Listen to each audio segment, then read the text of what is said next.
Jai Sri Krishna Chaitanya, Prabhu Nityananda, Sri Advaita Gadadhar, Shivas, Adigaur Bhaktivinoda. Hare Krishna, Krishna Krishna, Hare Hare, Hare Ram, Ram Ram, Hare Hare.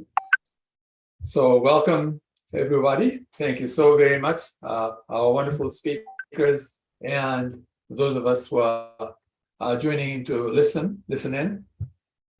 So these recordings are being done for posterity, so that devotees into posterity will be able to look back and hear something about from persons who were there, the personal witnessing of this major event in ISKCON's history, the pastimes of the Radha Damodar traveling Sankirtan party. And so we've been doing these recordings for some time now. This is the one that we're doing today, and we'll be doing more into the future. So we have a number of speakers, and I'm going to introduce the speakers, and then we'll have them start. I understand the first few of them are recordings. So the first person who we'll be hearing from is His Holiness Mukunda Goswami Maharaj. So His Holiness Mukunda Goswami Maharaj was born in April 10th, was born on April 10th, 1942 in Portland, Oregon. After graduating from Reed College, he became a professional jazz musician and moved to New York to pursue his music career.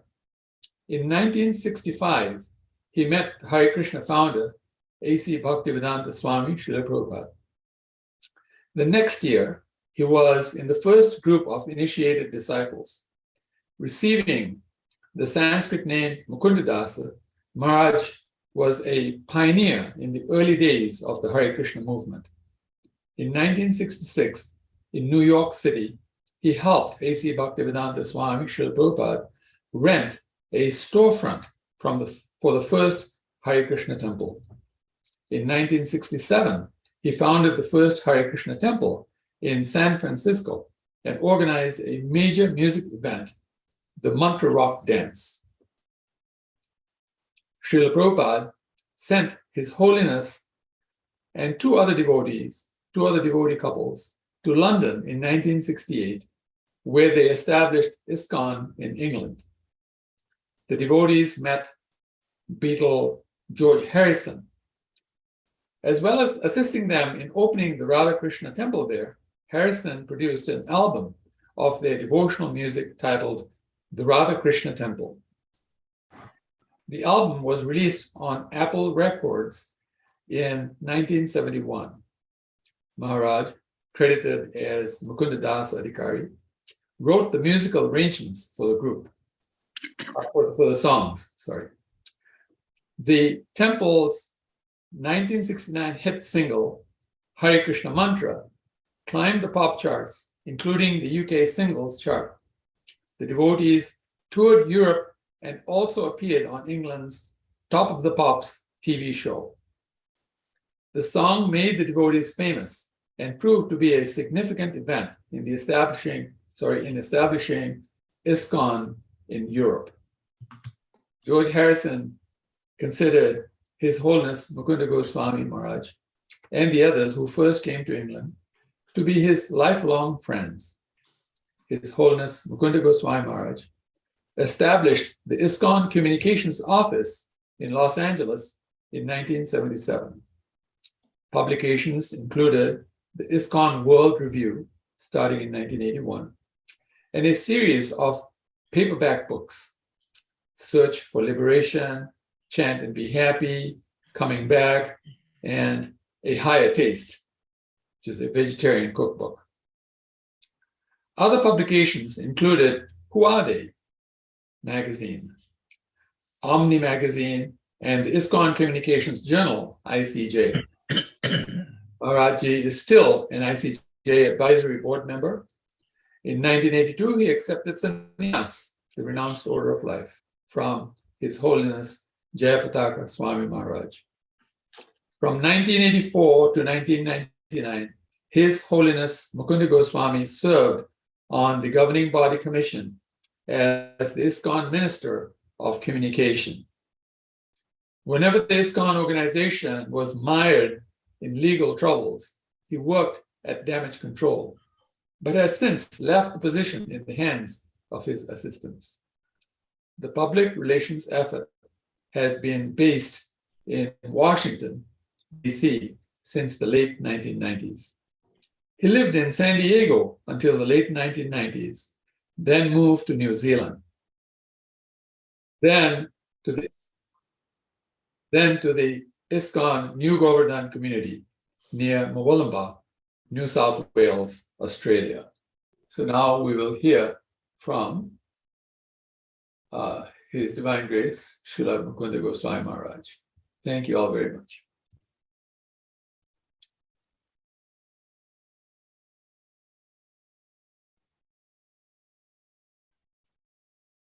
Maharaj, when and how did you first meet His Holiness Tamal Krishna Goswami? First met Tamal Krishna Maharaj in San Francisco when he was known as Thomas Herzig. He was playing the flute. We called him Tommy the Flute Player. That's where I first met him. And he exhibited some very important organizational facilities even at that first meeting. What was your first experience like? My first experience with him was chanting the Hare Krishna mantra on Harinam in down the center part of San Francisco. We called it downtown San Francisco. People would walk by just kind of like amazed. They didn't know what it was or who we were or anything like it. But that's where I first met him. And he organized that all of us men had the same color of dhotis, kind of yellowish color. And we all piled into one car, and as we moved from the parking lot in downtown San Francisco to the ground floor from an elevated level, we were crowded into an elevator with a lot of people who thought they couldn't figure out what we were. They just had never seen anything like it. That was my first impression. And can you share some memories of him?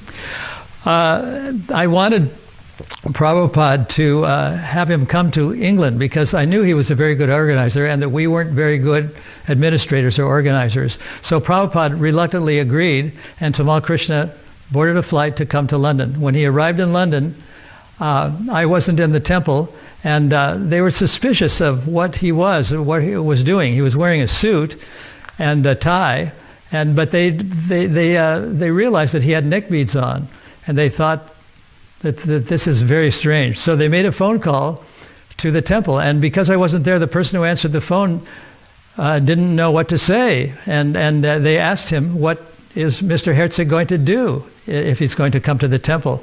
And he said, well, he's going to direct activities. So that was what they were hoping to hear, I suppose. And the person who was processing his entering the country, and he had a discussion about the war in Vietnam, which was then going on. And it so happened that this person who was interviewing him was against the war in Vietnam, and so was Tamal Krishna Maharaj. And so they had it, and he finally, because they agreed on this, he finally let him in, even though it was sort of against their usual policies to let someone like that come into the country. And what were his contributions to ISKCON? His Tamal Krishna Maharaj's main contribution to ISKCON at that time was he organized our Harinam parties, and we used to go every day up and down Oxford Street, 7 days a week, and collected enough money to make it through the years of difficult periods that we were there. Were there times when you both worked together in any particular way? The thing I remember the most is that one time we were arrested for collecting money, and both Tamal Krishna and I went to see a person who was very high up in the police industry in Scotland Yard. It was on an upper floor somewhere. And we told him exactly what we were all about and what we were doing, and why it was necessary to have money to run the temple. And he said, well, now that you've told me, I have to tell you that it's actually against the law what you're doing. You can collect only 1 day a week if you have special cans and you get permission. So then he said something like, Prabhupada once said that you can be digging for little worms and get bitten by big snakes. So that was what his final conclusion was about going to Scotland Yard. We were hoping to get exonerated from the usual policies of British collections, but that didn't happen. It happened just the opposite. And when was the last time you saw him? Well, the last time I remember seeing him was at time in England when he came, and then he was with us when we went on tour to Germany, and that was probably the last time I was with him, and he organized us to chant Harinam in front of a lot of places, including record shops. Is there anything that you miss the most about him? What I miss the most about him was he was a very good organizer, and we have a great dearth of people who can organize things very well in ISKCON these days to that extent. And I do remember that he was with Prabhupada in Prabhupada's last days in 1976 and 1977. I heard tapes that he depended very much on Tamal Krishna Maharaj's sage advice and wisdom, even though he was a lot younger.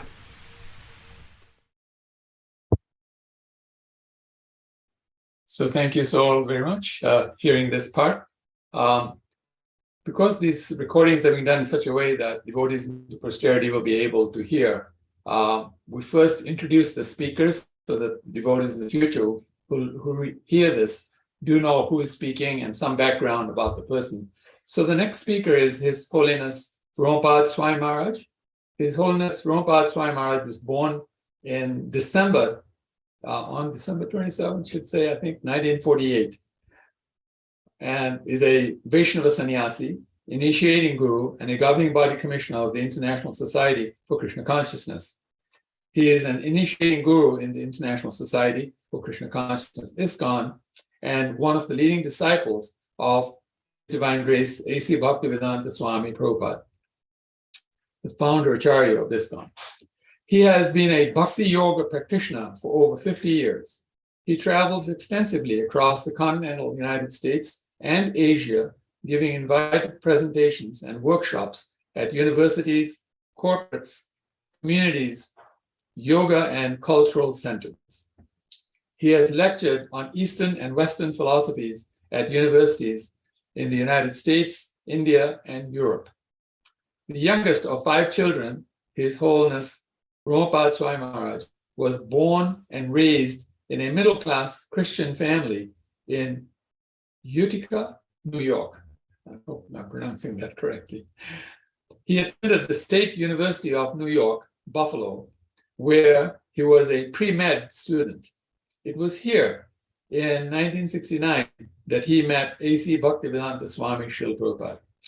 Shortly after being accepted to medical school, he joined ISKCON. He decided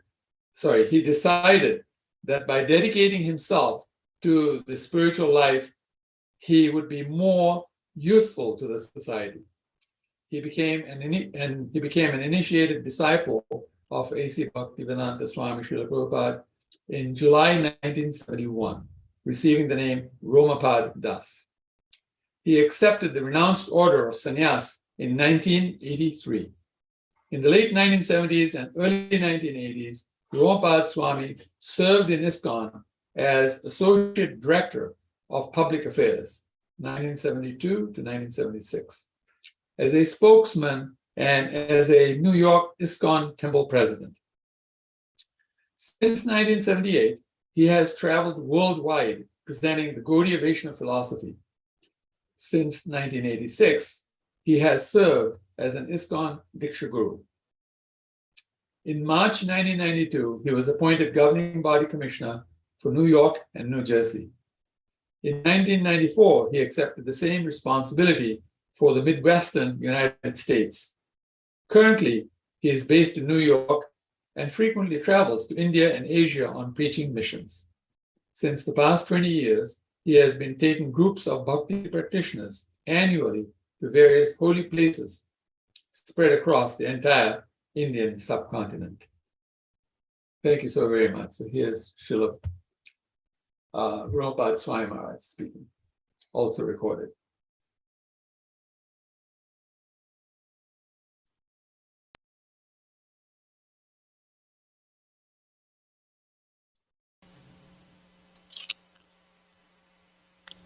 Yes.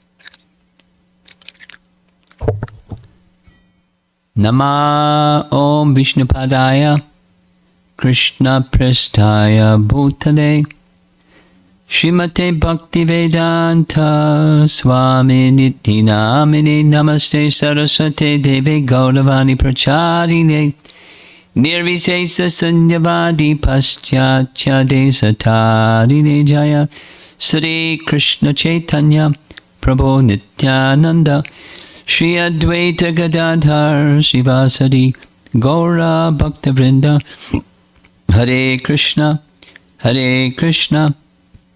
Krishna Krishna Hare Hare Hare Rama Rama Rama Hare Hare.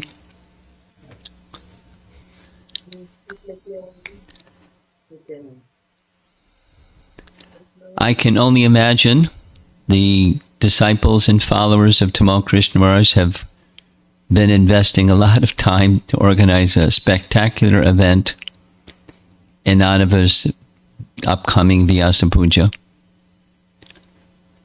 I've been asked to speak my experiences with him, etc. And I'd like to share with you first 2 or 3 times I was invited to, when visiting Texas, to participate in his Vyasa Puja event. And I listened to speaker after speaker after speaker using the same phrase. And I hope you'll laugh when you hear this. I certainly laughed when I heard it again and again. And then he gave me the sauce. And then he gave me the sauce. And then he gave me the sauce. So his dear associates are persons who he very kindly gave the sauce. And it was very clear from each of the speakers that when he did so, it was from a place of love.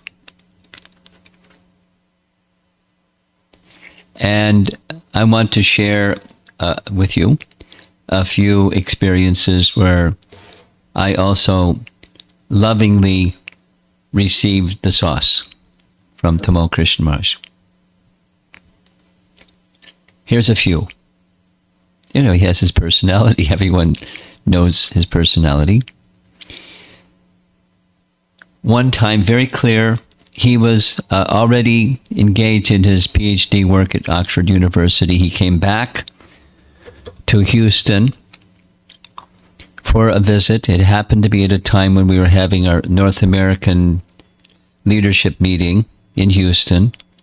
And during the break time, we were having prasadam, and he was sitting at the table, and he took the opportunity to give me the sauce. And, you know, in his own manner, he said, I heard that the discussion at your North American leadership meeting was that one of the at-risk temples is Chicago.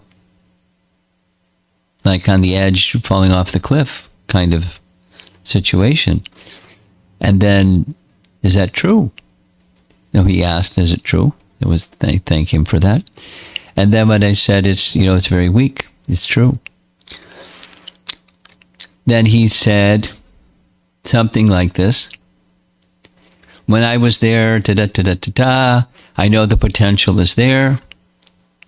If you can't do it, you should go there and invest as much time as needed to bring it back up. And if you're not prepared to do that, get out of the way and let somebody else do it. And, you know, the manner in which he said it was abrupt and intense and, you know, unnecessarily so. On the other hand, I took it, you know, he's right. And it's for that reason, my association with Tamal Krishna Maharaj during that lunch break in Houston Temple, that I dedicated as much time as was needed to help bring it back up, because it was really down and down and down. And when he was there, it was robust. So that's one example. Here's another example.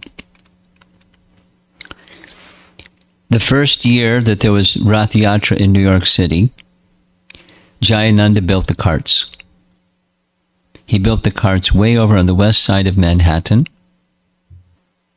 at a place, it turns out, just a detail, but Tamal Krishna confirmed, because he was the overall organizer of Rath Yatra, that the place where the carts were built was some property on the west side that was owned by Donald Trump.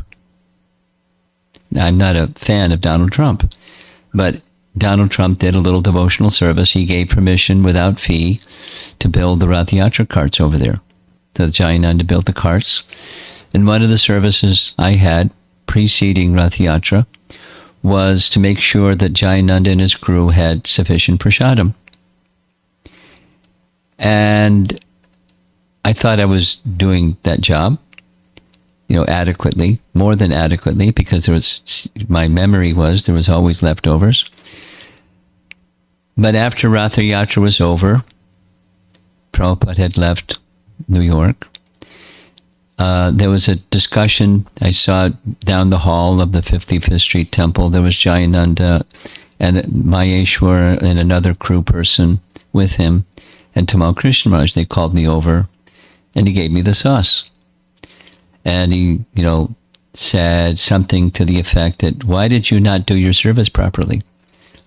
These devotees are telling me they didn't have enough prasadam, and they were sacrificing day and night, and you didn't take care of them properly. And it wasn't just a normal voice. It was, Tamal Krishna Maharaj's voice. And then he turned to Jayananda and said, see, basically you have my full support, Jayananda, and I was a dispensable personality at that particular moment. Anyway, there was one experience of getting the sauce from Tamal Krishna Maharaj. During that period of time, actually prior to that, I had come back to New York after having spent some time with the airport party. And when the airport party and the rest of the Radha Damodar party went to India, I met a mosquito that was a carrier of malaria, and I got malaria. And so when I came back from India, I was wasted. And I wasn't able to do my airport service, so I was sent to New York to convalesce. And there I was, in a room in one of those big quarters of the 55th Street Temple, lying literally with a pretty strong fever, lying on a bare floor, not feeling sorry for myself, but just like I was wasted. And one day, wasted, lying on the floor, Tamal Krishna Maharaj did what Prabhupada would often do. He was making a tour of the building. And the tour of the building, in this case, meant room by room. So I was on the floor in a small room, and in come, 5 people. And Tamal Krishna was at the head of the 5 people. And he looked at me lying on the floor. He didn't ask, how you doing? Is there anything you need, or any of those kind of things? He just looked at me, looked at the others, and said, don't expect sympathy. I was like, what? As if that wasn't how I was thinking, but I guess he was predicating my mind, thinking, I'm wasted and I want sympathy. But he decided to give me the sauce, and it didn't hit the target, but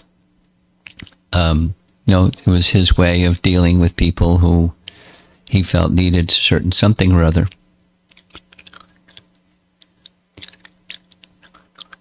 Another fourth time, I don't even remember what the circumstance was. There was something that came up, how he dealt with me in a way that was like over the top. And I wasn't holding it, but I was keeping a distance.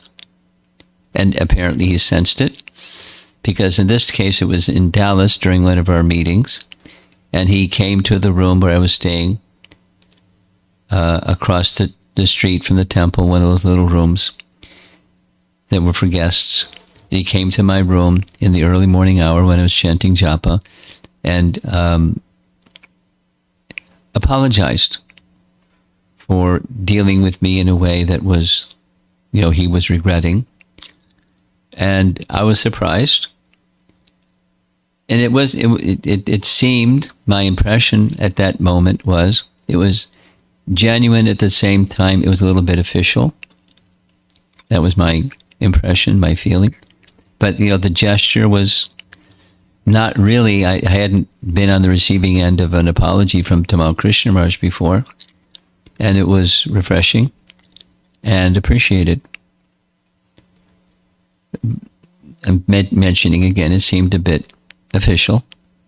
Like, okay, check that box, and a little bit like that.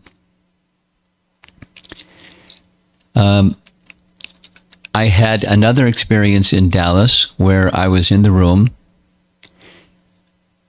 was staying in one of the guest rooms in the back, and visiting Tamal Krishna Maharaj, who was staying in his quarters. And it was in his room, and he was having a conversation with Yudhisthira Prabhu, his disciple, and I was observing Tamal Krishna Maharaj giving him the sauce, like, right in front of me. And the topic was, he got the wrong piece of luggage. And he was speaking in a way that was pretty intense. I don't know if Yudhisthira is going to be listening to this and can confirm the experience. It made a strong impression in my mind. And Yudhisthira wasn't defending himself. He was trying to understand what he wanted. But, Tamal Krishna was fuming about, you got the wrong suitcase. It doesn't have this feature, that feature, the other feature, or something like that. He wanted him to take it back and get the right one. And I don't know if this is going to be broadcast to the devotees in China.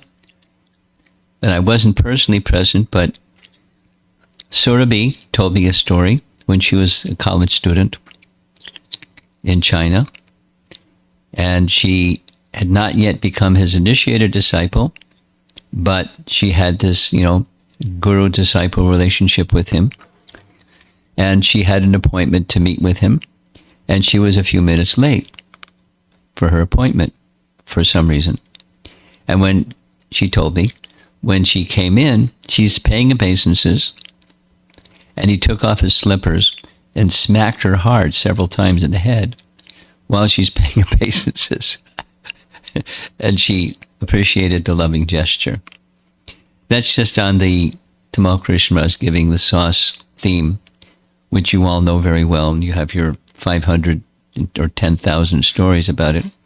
But it's just some memory and some appreciation for him.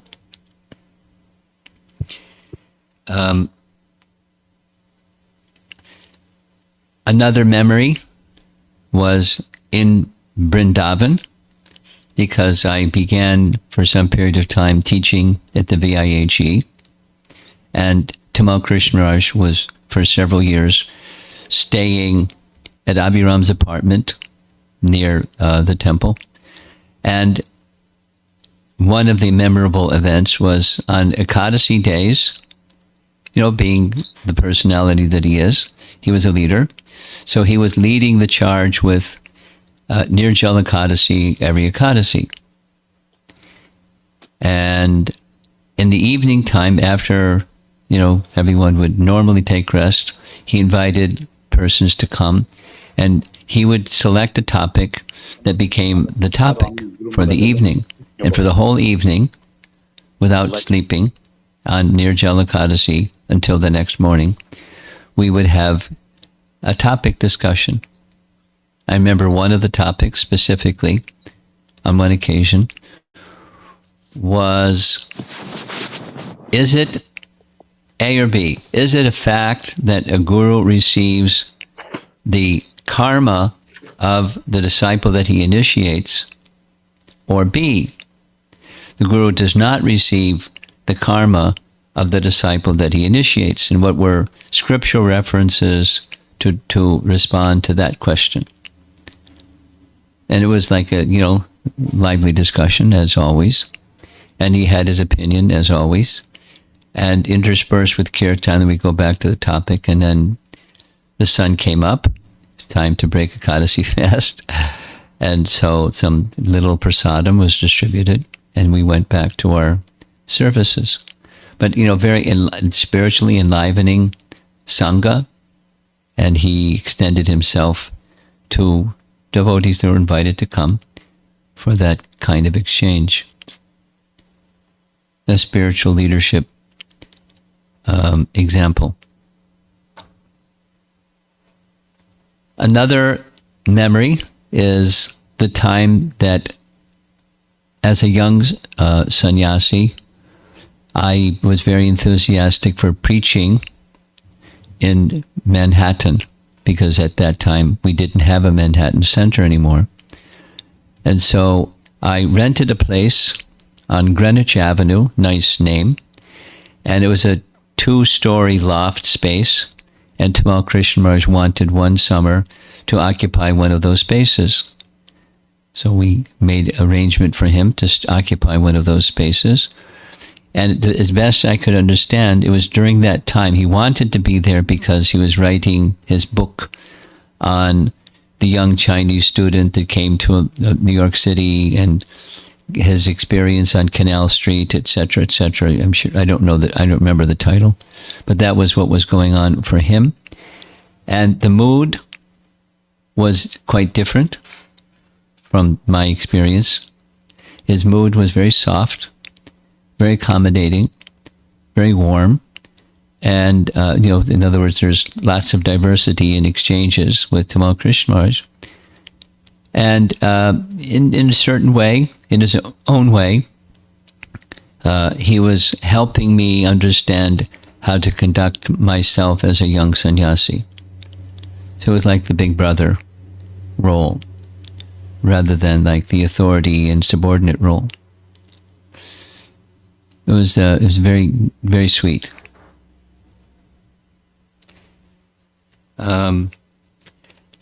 Another period of time, this is in Houston, a disciple was living in San Antonio.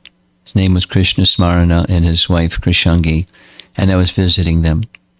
And when I would go from their home to Houston, he would sometimes come to Houston, and Tamal Krishna Maharaj met him, and Tamal Krishna Maharaj told me, I would like him to become the president. And if I were to stay here in Houston, I know I could persuade him to become the president, because he had persuasive powers. And, those that have it, who he gives his association to commonly, would develop affection for him. But it wasn't something that was in the cards. But, he... His dedication at that time was his PhD work at Oxford University. And so he couldn't stay and bring him around to become that person who he wanted in a leadership role. He had a way of finding people that were qualified for some service, and helping them to become situated like that. Another experience was his preparing the Brahma Samhita and then teaching it. So when I found out that he was teaching it, I went to Mayapur and took the entire seminar from beginning to end, and was there on time for every class, and it became kind of like a joke, or not a joke, but a source of laughter. That as soon as questions came, my hand was up first, because I was already very eager to understand Brahma Samhita better. And his Brahma Samhita book and his deep research was impressive. And so that was another nice connection. It was mainly in the class, some of out of class association, but very strong, very deep, very thorough, very authoritative presentation on Sri Brahma Samhita. And last, you all know the time that he spent at Oxford University was fully dedicated and absorbed.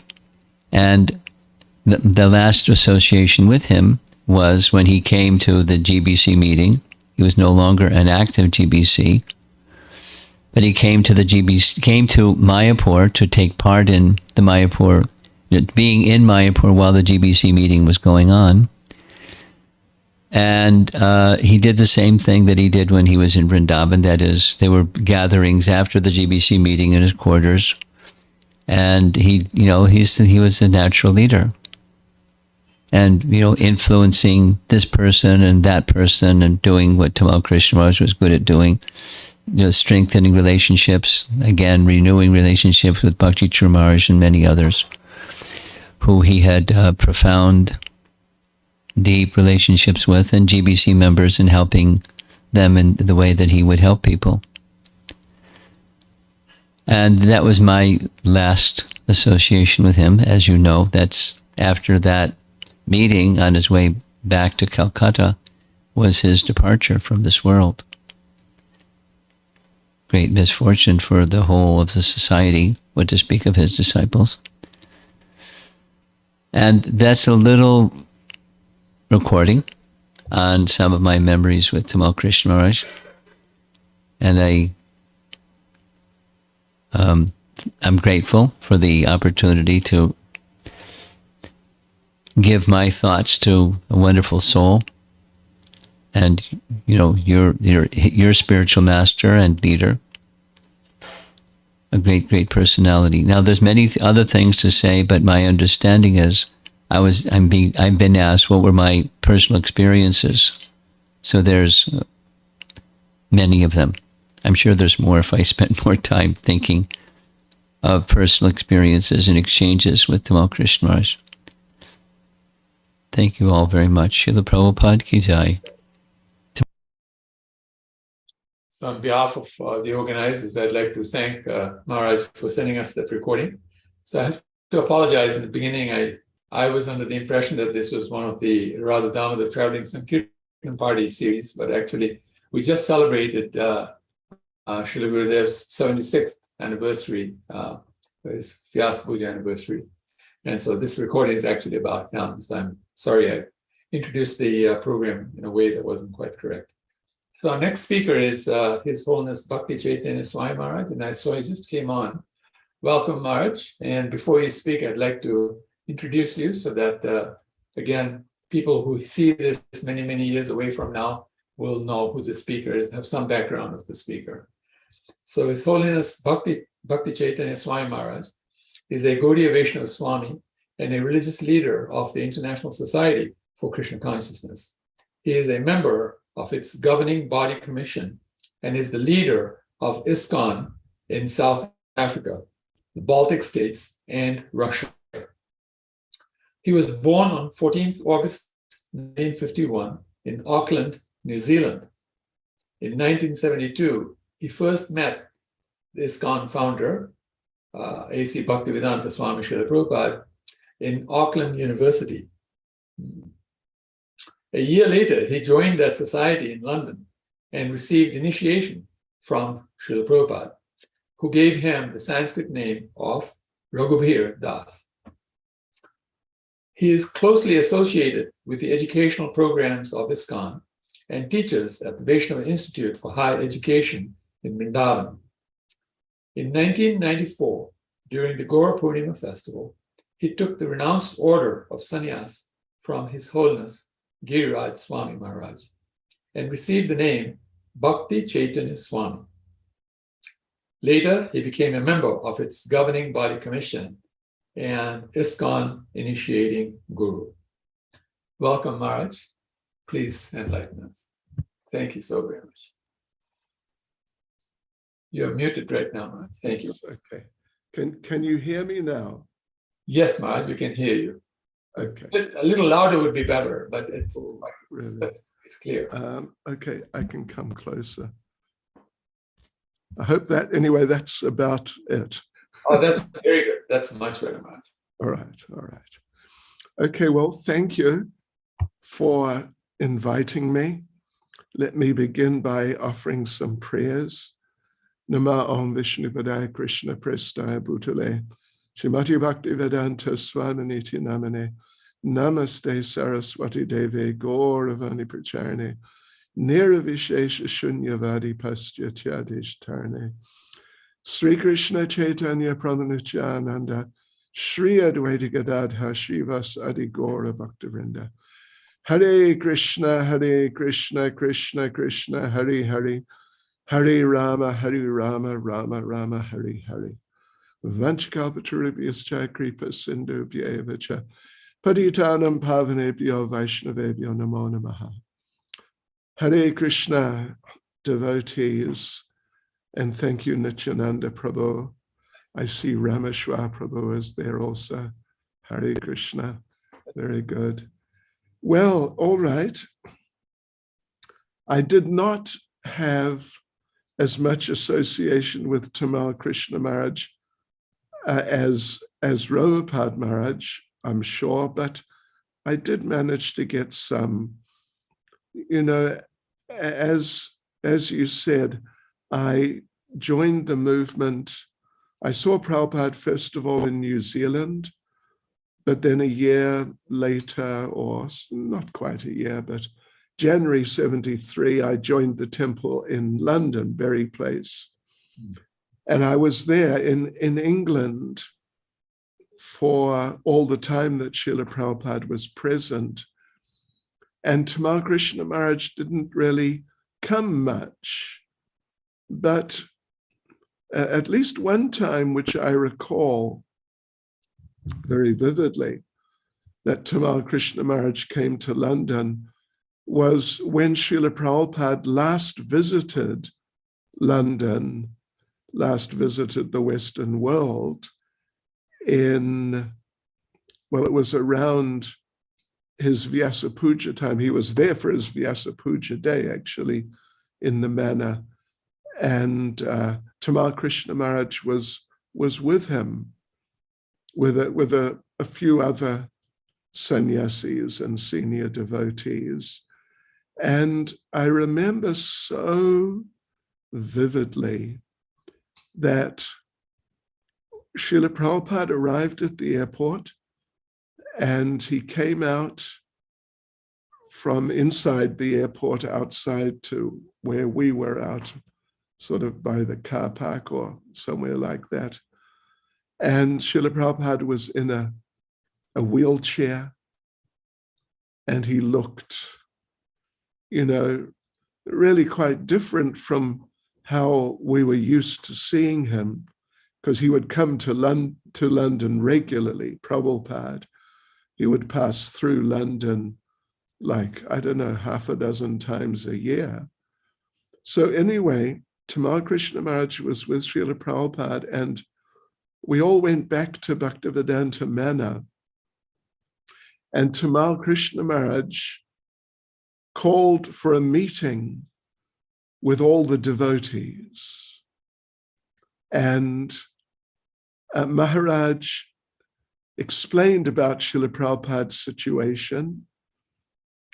To some degree, without really getting into detail, but he did explain the difficulty that Prabhupada went through to come to London at that time.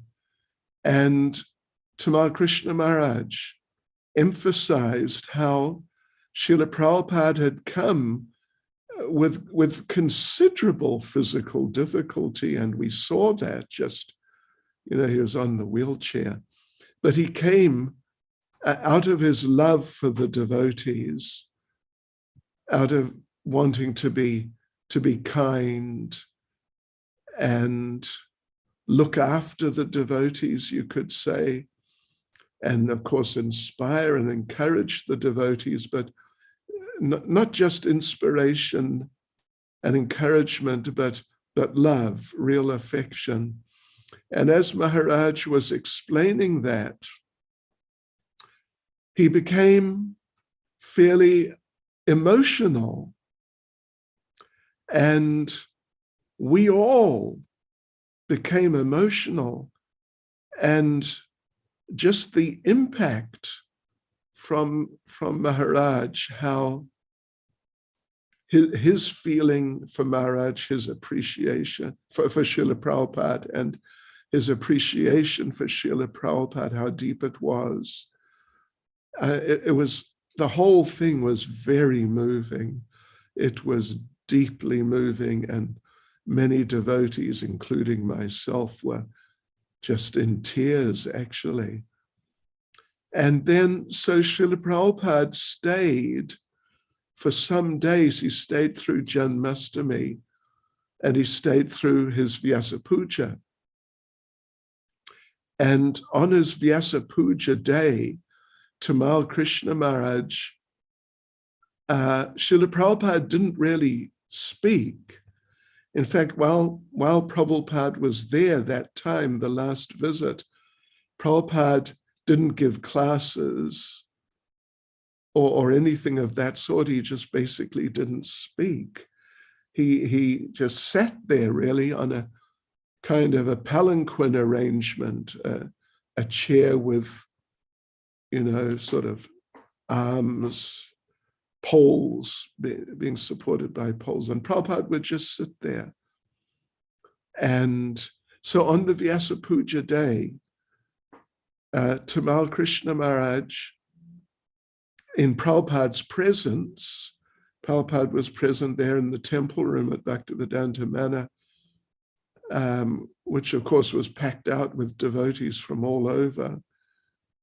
Tamal Krishna Maharaj gave it would be, I suppose, I don't know if it was an hour, but it must have been at least 45 minutes, a fairly extensive description of the history of Srila Prabhupada coming to the West, first of all, and starting the preaching and developing the preaching and all like that. And Srila Prabhupada was sitting there through all of this. And as Tamal Krishna Maharaj was describing all different things Prabhupada went through and different achievements, he definitely spoke about different of Prabhupada's achievements and the efforts that Prabhupada had made. Then Srila Prabhupada was sitting there sort of motionless, more or less. Even he had dark glasses on because of some part of his physical condition. But you could see that Srila Prabhupada, as he was sitting there, tears, he had these big, dark, quite big dark glasses on. Tears were coming from his eyes and running down and coming to his chin, and sometimes just sort of dropping off as Tamal Krishna Maharaj was giving this description. It was amazing. What an experience that was. And, through it all, actually, through that, it was different from that first meeting just immediately after the arrival. But Tamal Krishna Maharaj, he kept cool. And, he was presenting systematically and like that. That was a very nice experience. Then another experience in a different mood and a different mode, you could say, during that visit was, like I mentioned, there were a number of other senior devotees there. And if I remember correctly, Adikeshava Swami was there, and a few others. I think Guru Kripa may have been there, but anyway, there was like, I would say 4 or 5, something like that, of the sannyasis. And this is an amusing little incident, just to sort of change the mood a bit. I was with a group of devotees. We were serving the sannyasis lunch. We were serving the sannyasis lunch. And Tamal Krishna Maharaj, you know, I say with the greatest respect and affection, he was very sort of, what would you say, particular about his prasadam. And we were serving, and he would be asking for this and that, and we'd have to run off and heat something up or whatever it may be. But then there was one thing that just, you know, it seemed so extremely British in terms of, in a strategic sense, that we were serving chapatis. Someone was serving chapatis, and Adikeshava said, you know, can I have another chapati, please? And the devotee had to go off to the kitchen to get another chapati. So Tamal Krishna Maharaj said, bring Adikeshava another chapati. Bring Adikeshava another chapati. And bring me one too. And I thought it was hilarious, honestly. I mean, it may seem inconsequential, but as a strategic move, it was quite, it's the sort of thing you get from English people, actually. Although he, of course, was not English. I mean, generally he had a different nature to British people.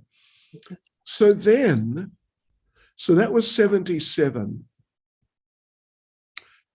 And then I didn't really see Maharaj much at all.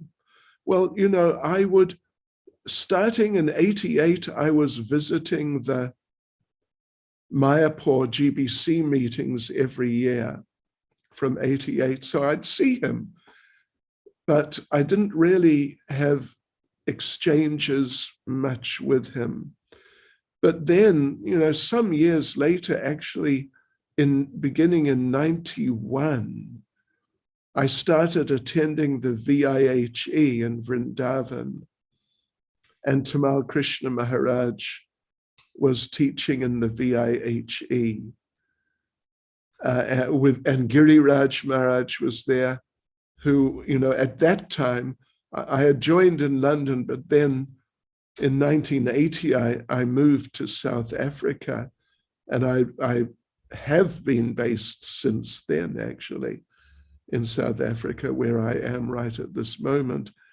So Giriraj Maharaj was the GBC in South Africa, and he and I were working very closely just on a daily basis in South Africa. And so Tamal Krishna Maharaj was there in Vrindavan teaching. Giriraj Maharaj was there. Bhakti Charu Maharaj was there. Satsvarup Maharaj was there. Dhanada Maharaj was there. Burijan Prabhu. And anyway, maybe, and a few others. But Tamal Krishna Maharaj and Giriraj Maharaj were very close. They were really very close. And of course, I knew and I know Giriraj Maharaj very well by Prabhupada's mercy. So Tamal Krishna Maharaj was teaching a course on Vrindavan Dham Mahimamrita of whoever it is who wrote it, Prabodhananda Saraswati. Right. So I was attending that every day. And he taught it then, and then there were 2 sessions a year at that time. Then he taught it, some more of it again, the next session, and I attended there. And I really appreciated Tamal Krishna Maharaj's love of Vrindavan, appreciation for Vrindavan, and his realizations about Vrindavan. He invited me on a few occasions to have prasadam with him. I think must have been lunch at his place, up the road there on the corner. So I went there on a few occasions and had lunch with him, just the 2 of us. And he would always start a discussion about Vrindavan and different places in Vrindavan, different pastimes in Vrindavan. And we would sit there. And of course, like I said, he was quite particular about the prasadam, particularly the temperature. That was interesting to watch. But, we would sit there and discuss, and it was almost like the prasadam became incidental, although the prasadam was very expertly done. Actually, it was really expertly done. But the prasadam sort of became incidental to the discussions about Vrindavan and different things in relation to Vrindavan, the places, the pastimes, different philosophical things about Vrindavan. And I remember, for example, an interesting little discussion was about, should we chant the Panchatattva Mahamantra in between rounds? Is it, should we do it? Is it a good thing to do it? Is it, do you not need to worry about it? I wouldn't say we really came to a conclusion about it, but it was an interesting discussion, and it was obvious that he had given a lot of thought to that subject. And then, those times that I was going to both sessions, and I continued for some years. Actually, I started teaching there, but Maharaj, well, every Saturday there would be parikrama, and Maharaj would come without fail, and Giriraj Maharaj and all the senior devotees would come without fail for the parikrama.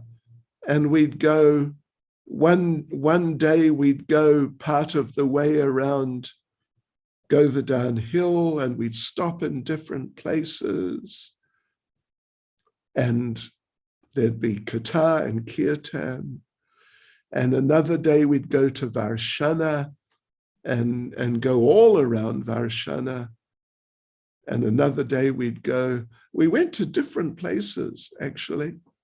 We went to Sanket one time. And Tamal Krishna Maharaj, there was about 100 devotees participating. So 100 devotees means 2 buses. And he would say that his bus was Radharani's party. And the other bus was Krishna's party. So, you know, I mean, just in a very playful way, and you know, not like a pretentious way or anything of that sort, but just a very sort of brotherly way, very friendly way. And yeah, so a slightly, you know, a type of, you could say, a type of competitive mood developed between the two parties. And it, you know, it was amusing, but it was very sweet. It really was just really sweet. It was amazing. So, yeah, I've got such fond memories of those parikramas, going with him along, you know, if you know Govardhan Hill, from Manasi Ganga down to the very end, Punchari, going down there and stopping here and there, stopping at Govinda Kund. And occasionally he'd call me to say something. And at the time, my name was Raghubir Das. I was a brahmachari at that point. And he'd call out, hey, Raghubir, tell us something about wherever we were. I remember at Govinda Kund once, he called me, hey, Raghubir, tell us something about Govinda Kund. It was really nice. It was just, I mean, it wasn't like he's the senior and I'm the junior, although that was definitely the case. But it wasn't like that. It was just a very nice, brotherly, older brotherly type of mood. So that went on for a while, for a few years. I forget how many years. I should have kept a diary, actually, gosh. But then eventually Maharaj got into a study program at university. And then he came out of that. And I think it was just before his departure that he came to Mayapur for the GBC meetings. So I was there for the GBC meetings. You know, I'd been there. I was going every year to the GBC meetings. So I saw him at the GBC meetings. Well, actually, let me, just one other thing. One other thing, it's really important. Going back some years, back to the VIHE time, I was going to teach a seminar on Brahma Samhita, full Brahma Samhita for a month. And I don't know if maybe I wrote to Maharaj or somehow or other he found out. And he offered to send me all his material on Brahma Samhita. And he sent it. And it was like, I don't know if you can see, like 1,000 pages, or, I mean, it was a lot. It was really a lot. I think he was going to do a book on Brahma Samhita. So he was really kind. He took the trouble to have everything photocopied, because it was all printed. It was all printed. And he sent it to me. And then there we were. So there we were. You know, I forget what year it was he departed, but there we were in the meetings that year. And we had a few exchanges. And remembering his kindness, I was thinking, what can I do to reciprocate but somehow or other, I never got the opportunity or whatever. I never took the opportunity to ask him. And I left just before the meetings finished. I left actually the day, maybe 2 days before he departed. And I went to Singapore. And I was in Singapore. You know, I used to go there regularly. I knew a lot of the devotees there. I knew so many of his disciples in Singapore. And I had this intention of asking him, how can I reciprocate?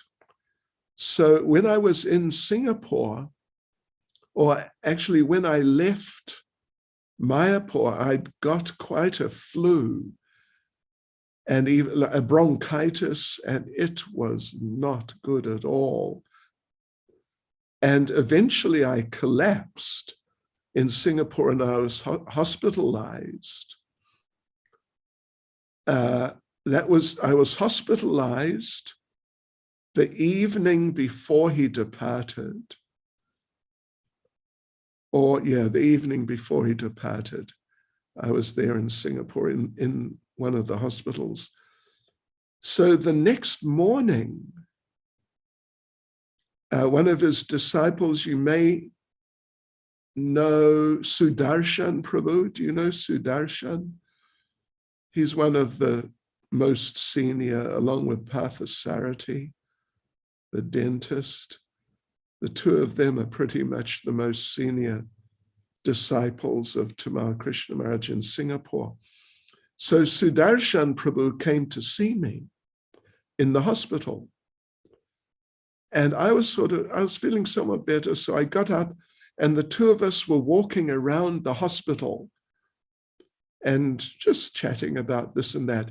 Suddenly he got a telephone call from India. And we're walking along and he's taking the call. Then I saw him, he stopped, he sort of went pale and entered into a state of shock. And, I'm just listening from a meter or so, meter away from him. And it became clear that something had happened to Tamal Krishna Maharaj. Actually, Tamal Krishna Maharaj had just passed away. It was probably 10 o'clock in the morning, and Maharaj and Singapore, anyway, Maharaj had passed away just before. And he got off the phone and he told me, and I was trying to encourage him by saying that, it may not be true. It may just be some sort of, I don't know, scandal or some sort of something. But no, Sudarshan was convinced it was true, and it was true. So then I decided that, okay, to do a little service for Tamal Krishna Maharaj, I would continue visiting Singapore and give encouragement and support to his, fairly numerous disciples there. Which I did for some time, and I still do on a year, before COVID, on a yearly basis at least. So those are some things, my association with Maharaj, and like I said, not so much, but he made such a deep impression on my heart. And he made a great impression on Giriraj Maharaj's heart. And while Giriraj Maharaj was GBC up till I think 96 or something in South Africa, and we were just working together every day, Giriraj Maharaj would talk about Tamal Krishna Maharaj and their exchanges and their relationship. regularly, very regularly. So there you go. Hare Krishna. His Holiness Tamal Krishna Goswami Maharaj Ki Jai. Srila Prabhupada Ki Jai. Jai. Hare Krishna. His Holiness Bhakti Chaitanya Swami Maharaj Ki Jai. Thank you so very much, Maharaj. Thank you so very much for sheltering us. Even though I don't think you visited Dallas or the US recently, we know even from a distance, you were able to give us so much shelter. We're so inspired by you. And when we heard about the ill health you had to go through recently, we were all very, very, very concerned. We prayed very dearly for you at the time. And because we love you so very much, you are so important to all of us. Thank you for saying those words. They're very kind of you to speak today. Thank you so very much. Thank you for the opportunity. Right. Haribol. So our next speaker is Her Grace Guru Charana Padma Devi Das Prabhu. And she joined the movement in 1976 in Chicago, where she was engaged in full-time outreach Sankirtan programs. She came to the United Kingdom in 1979 and was on the full-time Ladies Sankirtan Party in London and around the UK. After marrying His Grace Kripamoy Prabhu in 1982, they developed community through the Namahatta Outreach and FOLK, which stands for Friends of Lord Krishna, programs, as well as supervising, educating, and nurturing new students who joined the ashram. After having her 3 children, she became involved in children's education at the Bhaktivedanta Manor and eventually became the head of the primary elementary school, where she served for over 20 years. At this time, she gained her degrees in educational management and early years education. She is currently serving on the Temple Council at Bhaktivedanta Manor, UK, and is on the Ladies Brahmacharani Council, I Council, at Bhaktivedanta Manor, helping to support ladies' programs there. She is also an ombudsman mediator through ISKCON Resolve. Welcome, Aditi. We're so happy to have you with us today. Hare Krishna. Can you hear me okay? Yes, we can hear Thank you. you so much for inviting me here to glorify His Holiness Tamal Krishna Maharaj. I'm very humbled by seeing the illustrious devotees here present and the previous speakers. I'm just a junior and did not have that much association with Tamal Krishna Maharaj, but whatever I did have had a deep impact on me. So I will try to share a few memories and those qualities of Maharaj that have inspired me and so many of you beautiful disciples. Namam Vishnu Padaya Krishna Prashtaya Bhutale Shrimati Bhaktivedanta Swaminiti Namane Namaste Saraswati Deve Gauravani Pracharine Nirvashesha Shunyavadi Paschatya Dejatarine Vancha Kalpatrubhyascha Kripa Sindhubhe Vacha Patitanam Pavanebhyo Vaishnavebhyo Namo Namaha. So as you had mentioned, I was doing full-time Sankirtan in Chicago. That was a temple I joined, and that temple at the time was a real hub for book distribution. It was O'Hare Airport, and we had some of the great Sankirtan Maharatis, even Rameshwar Prabhu. He visited us there to see us all in action. We were, striving to get our names on the Sankirtan newsletter so that Srila Prabhupada would read or hear our names being called, and that way we were trying to serve him.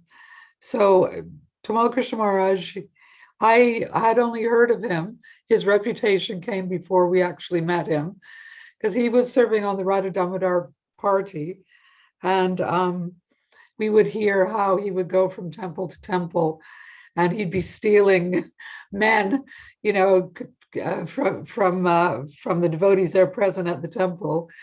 He would be offering them plane tickets, come, or train tickets or whatever it was to come and join the party. So it was in 1979 that there was some changes in the GBC, regional. At that time they were zonal secretaries. And we heard that Tamal Krishna Maharaj was going to be coming and being the GBC of Chicago. So I was kind of, oh dear, because we heard that he was very pushy and very heavy. And of course, now we understand that, Tamal Krishna Maharaj was pushy because he was being empowered by Srila Prabhupada to push on this movement. He was so attached to, serving Srila Prabhupada. And really, it was Srila Prabhupada that empowered devotees like Tamal Krishna Maharaj, Rameshwar Prabhu, like to really push. So that pushing sometimes it hurt, or sometimes it was heavy. So I was very fearful that he was coming to Chicago and what was it going to be. But at that point, I was told that I was being sent to London, England. So I was like being saved, and at that point we had not met. So I went on to London, England, and after about 2 years, we were doing street Sankirtan. I was sent by the GBC at the time to go on a worldwide Sankirtan trip. So Krishna fulfills all desires. So part of my not joining earlier was I was attached to traveling around and adventure and all that. Well, Sankirtan is the greatest adventure. And here I was being offered a round the world ticket to travel around with another god sister and distribute books. So we visited, we went to North America, and we went to LA, we went to Hawaii, we went to the Philippines. Eventually we ended up in Hong Kong. So wherever we went, we were distributing books, and then we had some books with us, or I don't know actually how we got all the books, but we, whatever we did, and then our collection would help us to move on to the next, or to, help us to sustain what we were doing. So we were in Hong Kong and doing book distribution. And we didn't really know that, we weren't aware, we weren't told that it was Tamal Krishna Maharaj's zone, and that, and we really didn't know that he was present at the time. But one day we ran into a devotee, and he said, oh, we finally found you. So they had heard somehow or seen that, we had been distributing. And he said, Tamal Krishna Maharaj wants to see you right now. You have to come with us. So we were just terrified, like, here we had done something really wrong, that. So he took us, they had a small apartment in Hong Kong. And we went up there, and Tamal Krishna Maharaj was sitting there in this apartment. We went and offered obeisances, and he said, do you know that you almost sacrificed my whole mission here in Hong Kong? So at this point we were like, oh dear. We, just were feeling so bad, and we're so apologetic, and, just very remorseful, and we didn't know, and we didn't realize it was dangerous. And so he just, at that point, completely melted and just turned into just a very protective, fatherly, concerned personality. He wanted to know who had sent us, why we were two ladies traveling without, any protection. And he wanted to know what was happening in England at the time, because it was undergoing some challenges. So we just all of a sudden became the recipients of his kindness and his mercy. And we got to stay nearby with some devotees. And then we got to visit, they had a country kind of place outside of Hong Kong. and we got to cook for him, and I did experience as well how particular he was about his eating. I think that's been mentioned. I think everybody knows that about Tamal Krishna Maharaj. So yeah, and then we spent, I think, about a week there with him, attending morning program in the apartment, and having discussions, and yeah, and then we went on our way to our next. I can't remember where it was. I think it was actually Mayapur was our next stop. So the next time I had the opportunity to be with him was, I think Bhakti Chaitanya Maharaj mentioned that he used to do a lot of parikrams in Vrindavan. So myself and my husband and my two children at the time, we were doing parikram in Vrindavan, and we would go along with his party to various places. And he also, in the evenings, he would give like satsang, in his quarters. One time we were at Varsana, actually yesterday, we were at a program honoring Tamal Krishna Maharaj, and Vishwambar Prabhu reminded me of this story that he was giving a talk at Varsana, and then all of a sudden he stopped. And of course, my daughter was up in the tree with the monkeys. So he was really amused by this, and he kind of put out a challenge, who can get this child down from the tree. I can't actually remember what happened, but I did remember the incident, and he found it really, really amusing. So of course he came to England many years later to do his PhD at Oxford and then Cambridge University, and I didn't have the opportunity so much, but he was always, I don't know, something for some devotees, something had changed. He was so much wanting to be with his god brothers and god sisters. He would invite people up to be with him, to have lunch with him. And when he came down to the manor, he always took the time to talk to me, and I didn't know what it was or why I was so deserving of his kindness and his mercy. But I remember one time it was Radhastami, and because he didn't come down to give class too often, because he was very, very absorbed in his studies. And actually, he impressed the professors there at these are like top of the world university, educational institutions. And they were so impressed by his honesty, his sincerity, his brilliant mind. And,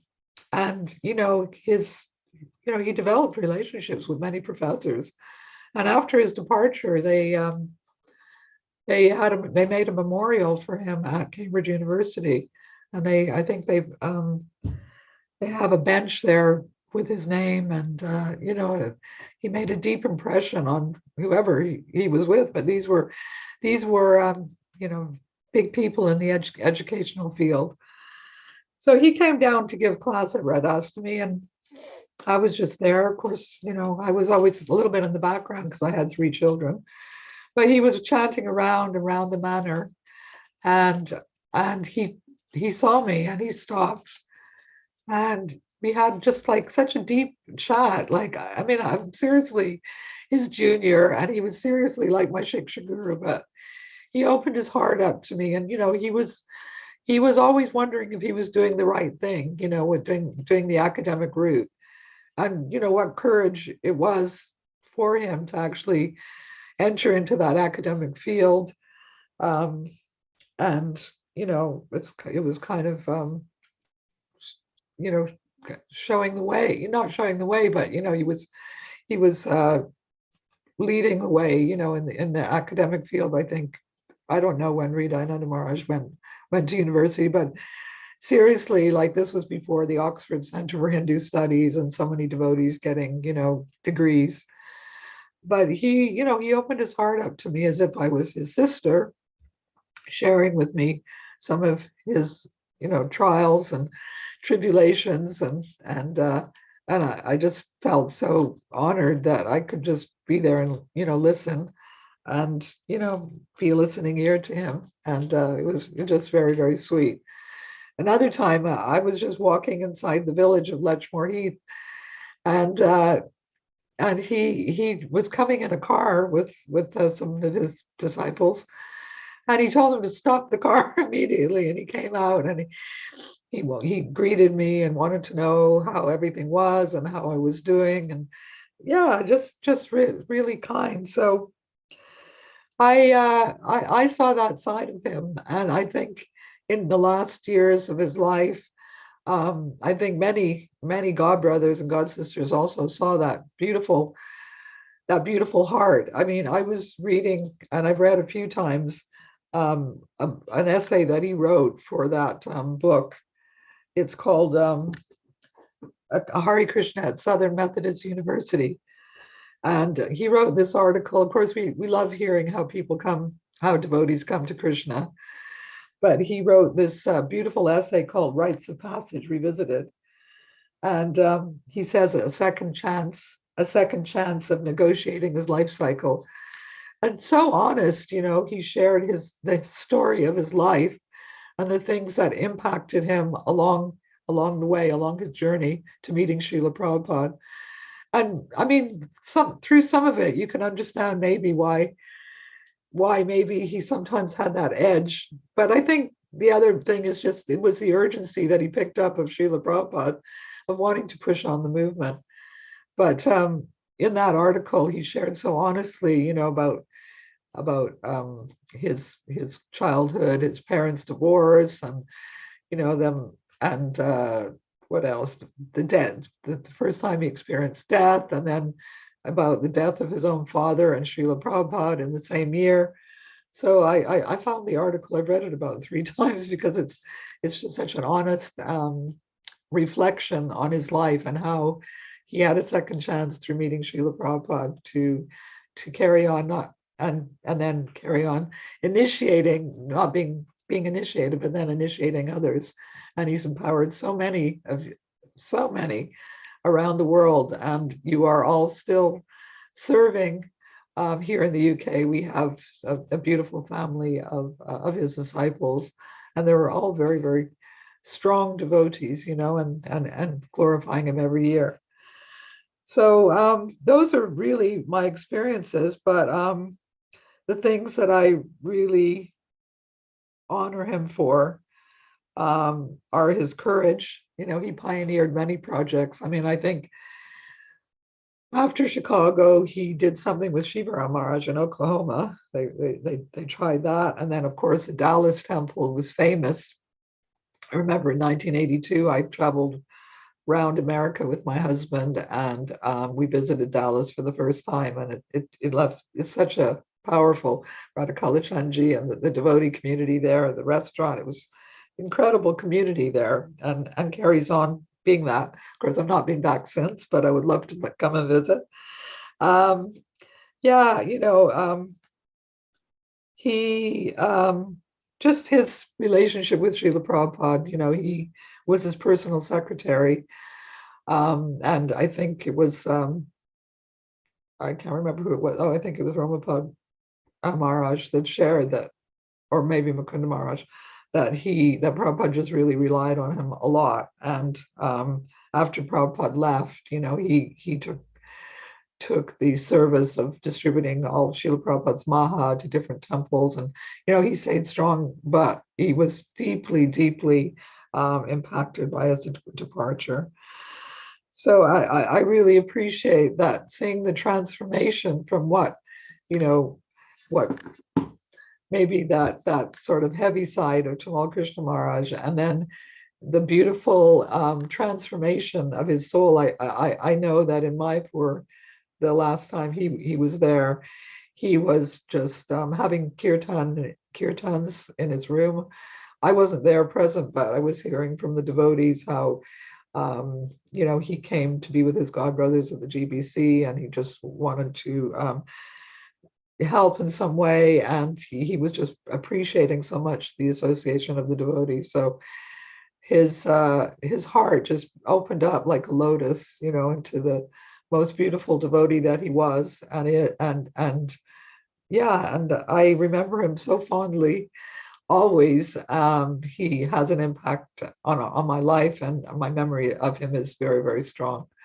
So thank you so much for giving me the opportunity to glorify him. And it's been very relishable just hearing, and hope to join again for one of your sessions. It's so important to keep his memory alive. Hare Krishna. All glories to Srila Prabhupada. Hare Krishna, all glories to you, Mother Guru Charana Padma Prabhu.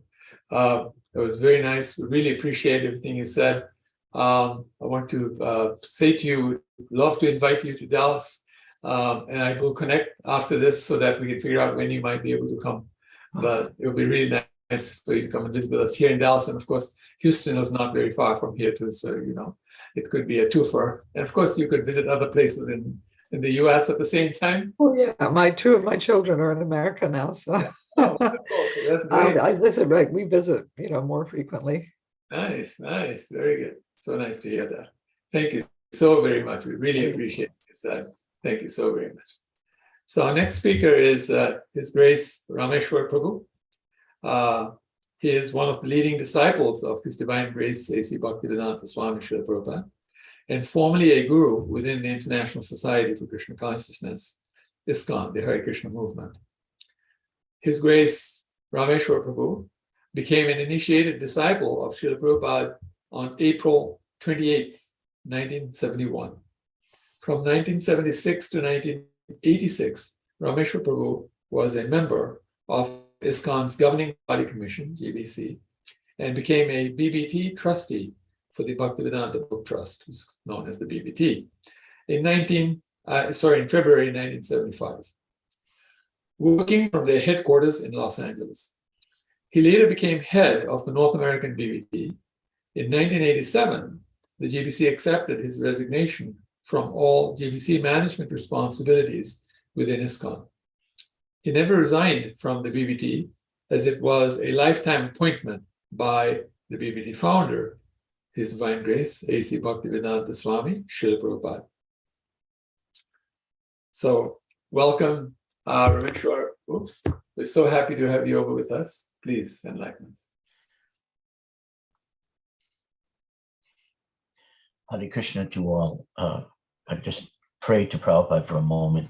Nama Om Vishnu Padaya Krishna Prasthaya Bhutale Srimate Bhaktivedanta Swami Iti Namane Namaste Saraswati Deve Gauravani Prachadane Nirvisesha Sunyavadi Paschatya Desha Tarine Vanchakalpatarubhyascha Kripasindhuvya Evacha Ptitanan Pavanebhyo Vaishnavebhyo Namo Namaha Jaya Sri Krishna Chaitanya Prabhu Nityananda Sri Advaita Gadadhara Sri Vasa Adi Gaura Bhakta Vrinda Hare Krishna Krishna Krishna Hare Hare Hare Rama Rama Rama Hare Hare. I feel very blessed, so grateful to have listened to what we all have just heard. It's just, my relationship with His Holiness Tamal Krishna Maharaj was somewhat unique, and hearing such personal interactions and giving such an amazing impression of Maharaj as a spiritual person, as a spiritual personality. It's I'm practically in tears thinking of what I missed. And I can't even imagine the loss that we all feel, especially, not especially, but how he is not with us physically, but is always present through his, through these memories of him and his teachings, and his words, and he's an eternal associate of Srila Prabhupada. He's not just a passing personality going from life to life. He is definitely an eternal and confidential associate of Srila Prabhupada. There's no question about it. Wherever Srila Prabhupada is, Maharaj is serving him. Wherever Srila Prabhupada went or wanted Maharaj to go, Tamal Krishna Maharaj is fully surrendered to that, to his guru's order. This is not easy to be that surrendered to your spiritual master that you can give up anything to carry out his orders. That's how I saw Tamal Krishna Maharaj. I wanted to share a few pastimes. The first one, I was involved in the very first book distribution Christmas marathon in 1972. I was a book distributor and a Sankirtan leader. And for years, I used to think, oh, that was the first marathon in ISKCON.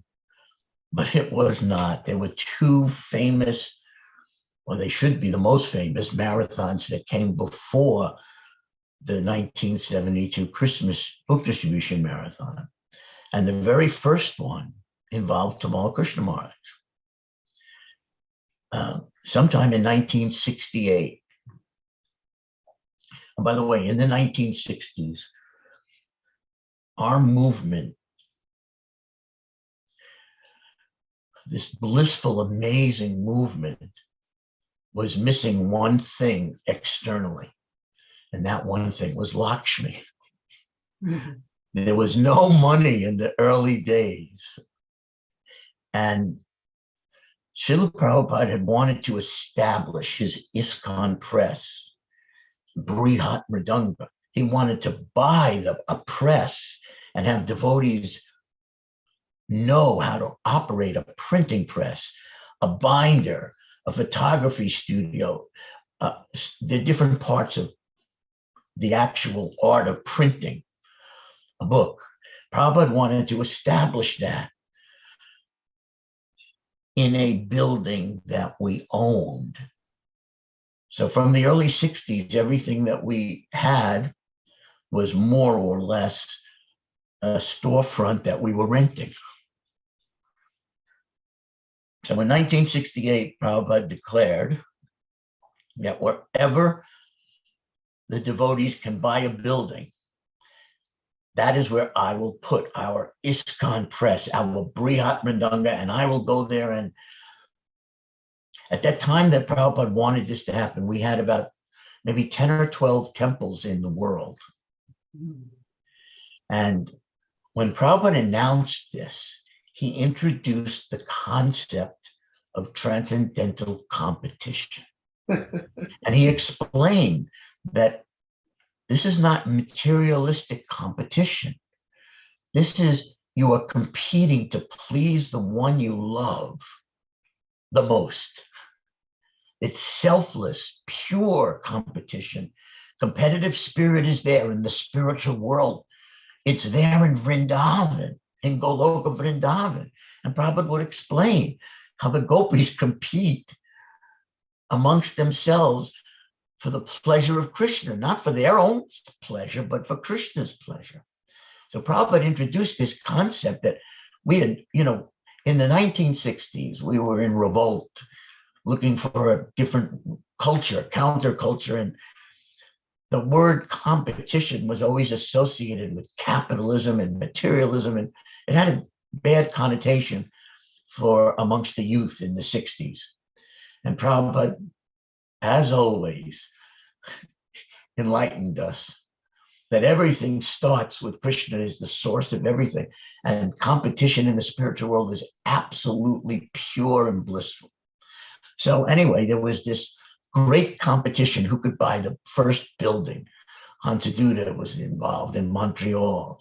Tamal Krishna was involved in Los Angeles. Jayananda was involved in San Francisco. Brahmananda was involved in New York. Gaur Sundar was involved in Hawaii. Kirtananda and Hayagriva were involved. They had to get a house, not just land, in New Vrindavan. And Subal, I can't remember if he was the Southwest, but he was involved. And so this was a very famous and the first ISKCON Transcendental Marathon and Transcendental Competition, as it and went into 1969, started in late 68, went into 69.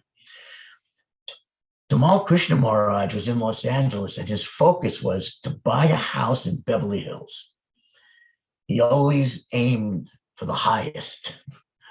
So he wanted that neighborhood for Prabhupada's headquarters, for Prabhupada's Brihat Mridanga. And he somehow or other, over the course of those 9 months or 8 months, had collected or raised $5,000, which was incredible in those days. I mean, really incredible. As it turned out, the winner of that first competition was Satsaru Maharaj because of Giriraj Maharaj. Giriraj got money from his father and they bought the first temple in Boston.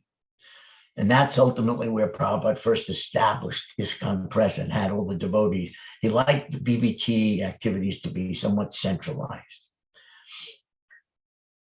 But I tell you this story not only because Tamal Krishna Maharaj participated in this marathon to establish ISKCON Press, but as soon as Srila Prabhupada understood that it was going to be in Boston, he contacted Tamal Krishna Maharaj and asked for the $5,000. Now, this is not a well-known part of Tamal Krishna Maharaj's history.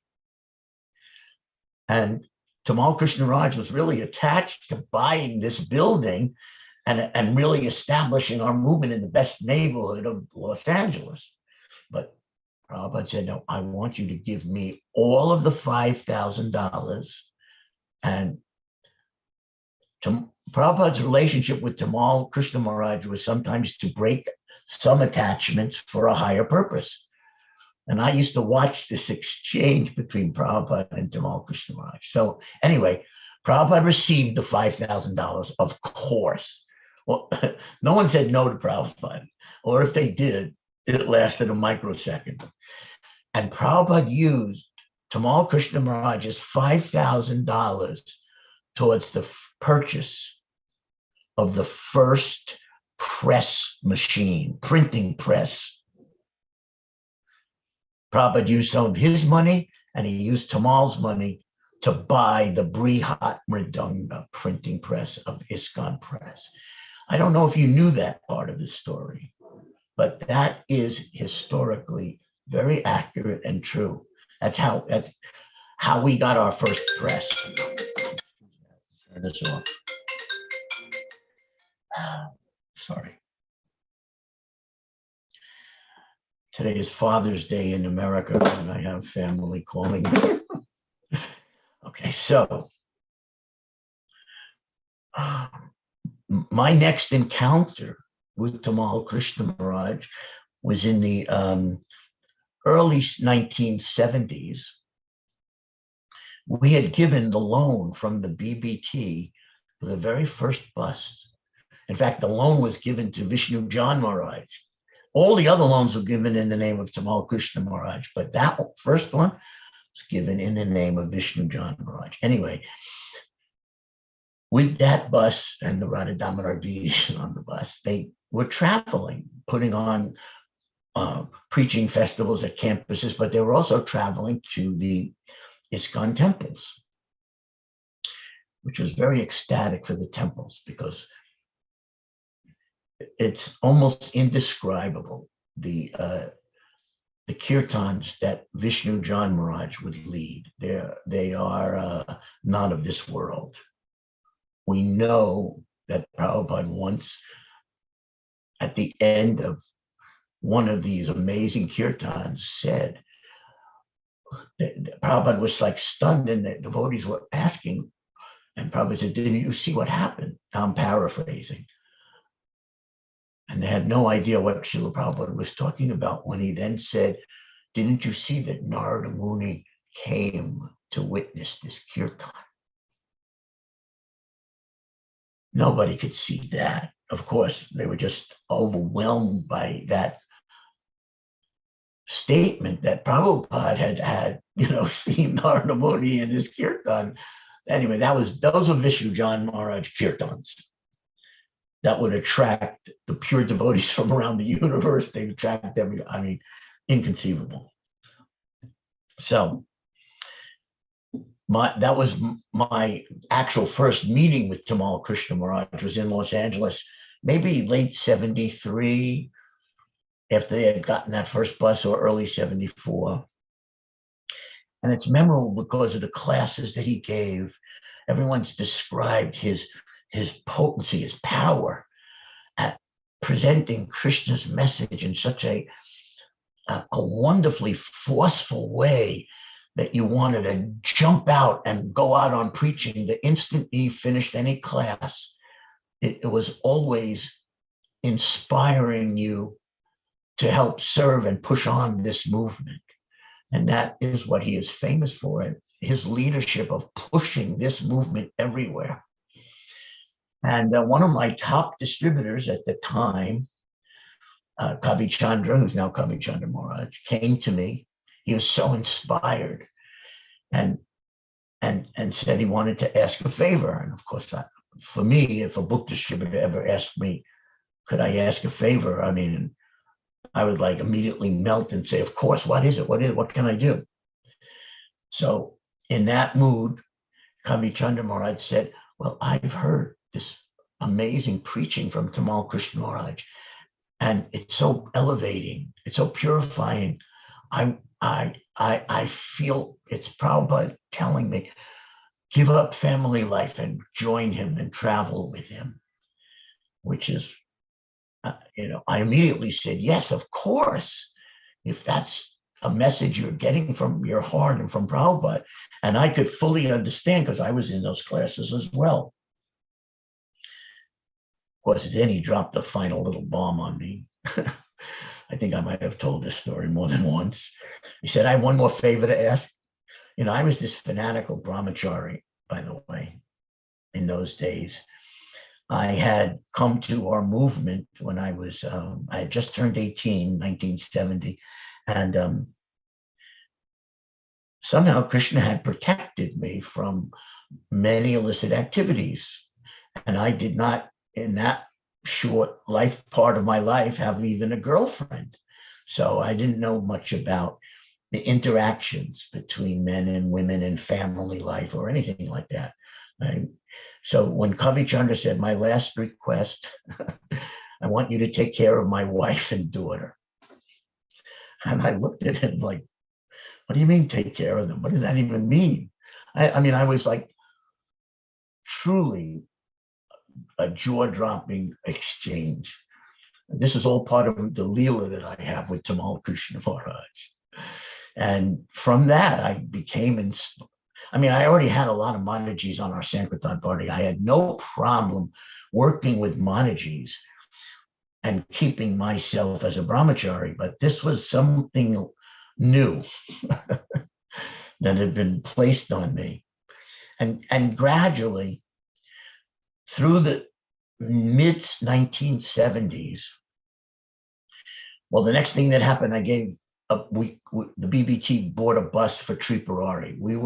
We were so ecstatic about giving out our best men to train others around the world. We sent Buddhimanta to Australia, Tripurari to Atlanta and Chicago, wherever we could send devotees. And so I had the Vishnu John bus, we had the Tripurari bus, and between those years and 1976, we gave loans from the BBT for 10 more buses. This is incredible. I don't know if you all knew, Tamal Krishna Maharaj's Radha Damodar party had 12 buses.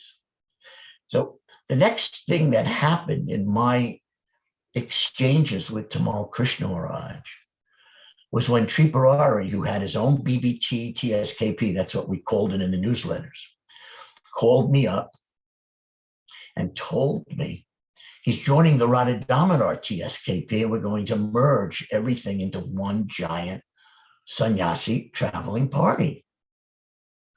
Now, because it was Tripurari who was truly my best friend in the movement, I mean, so close, we were so close. But anything he ever wanted, I would say yes.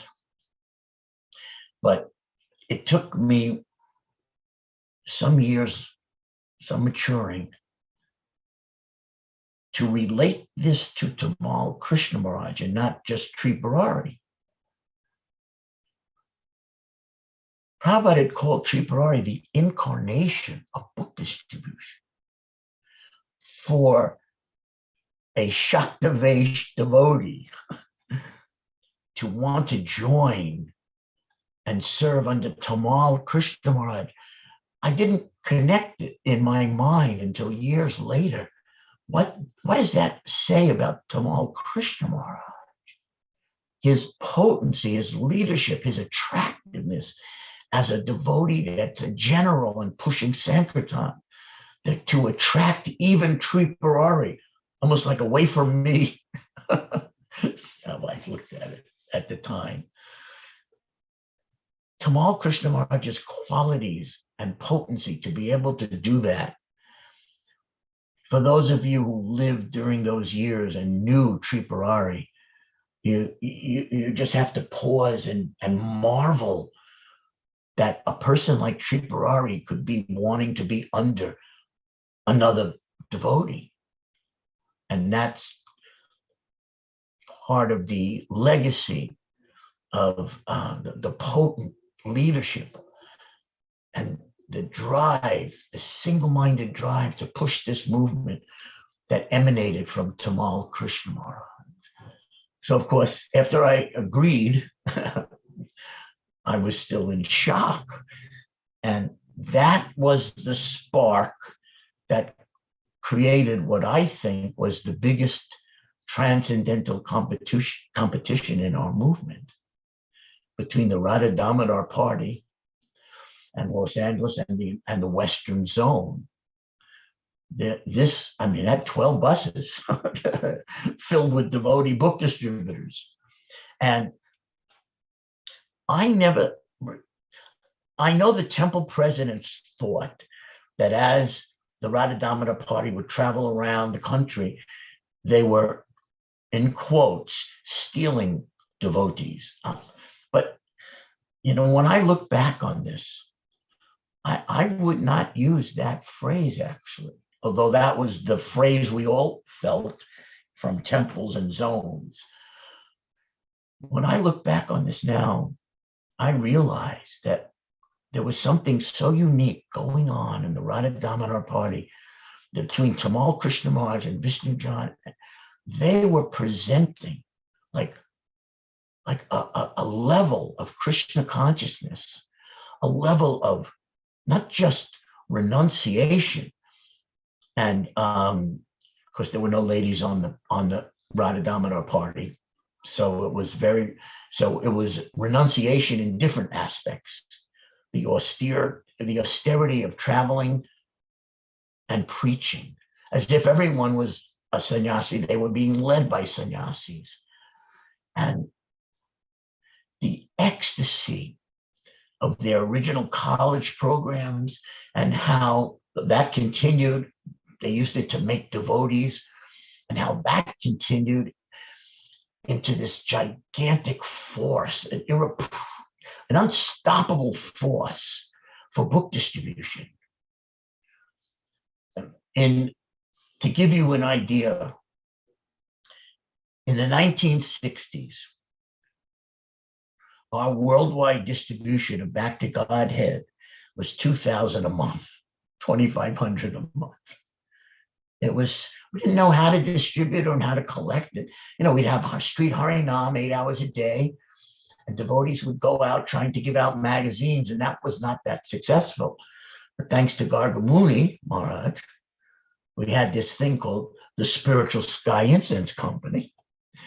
And when the devotees would go out with these packs of incense, they could then get donations and give the person a pack of incense and a magazine. So that was the original book distribution of our movement, other than going to bookstores and trying to place Prabhupada's books. So from that small, humble beginning, the Radha Damodar party wanted Back to Godhead amongst all the other books that they were distributing. I mean, they were at airports and so on. But that Prabhupada called it the backbone of our movement.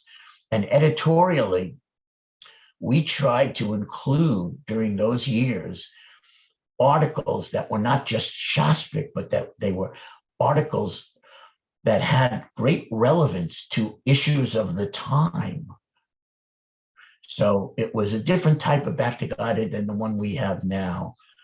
And we got the idea from Srila Prabhupada's Back to Godhead when he wrote it.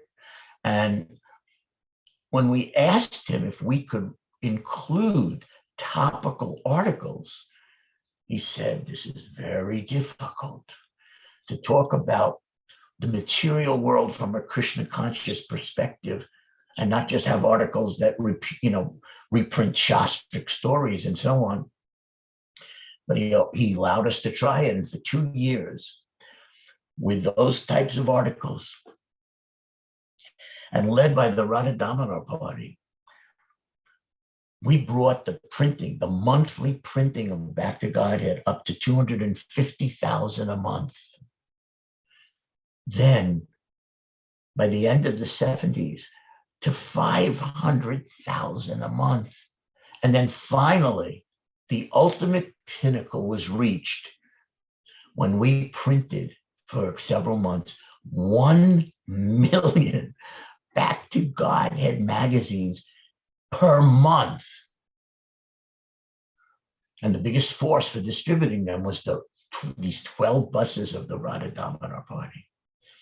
So because Tripurari had joined the party, there was such intense transcendental competition between myself and Tamal Krishna Maharaj. I think it became an amazing experience for both of us. Tamal Krishna Maharaj had been in LA visiting with Prabhupada when Prabhupada announced the Chaitanya Charitamrita Marathon. He was with Srila Prabhupada when they toured the new BBT after we had relocated ISKCON Press to LA.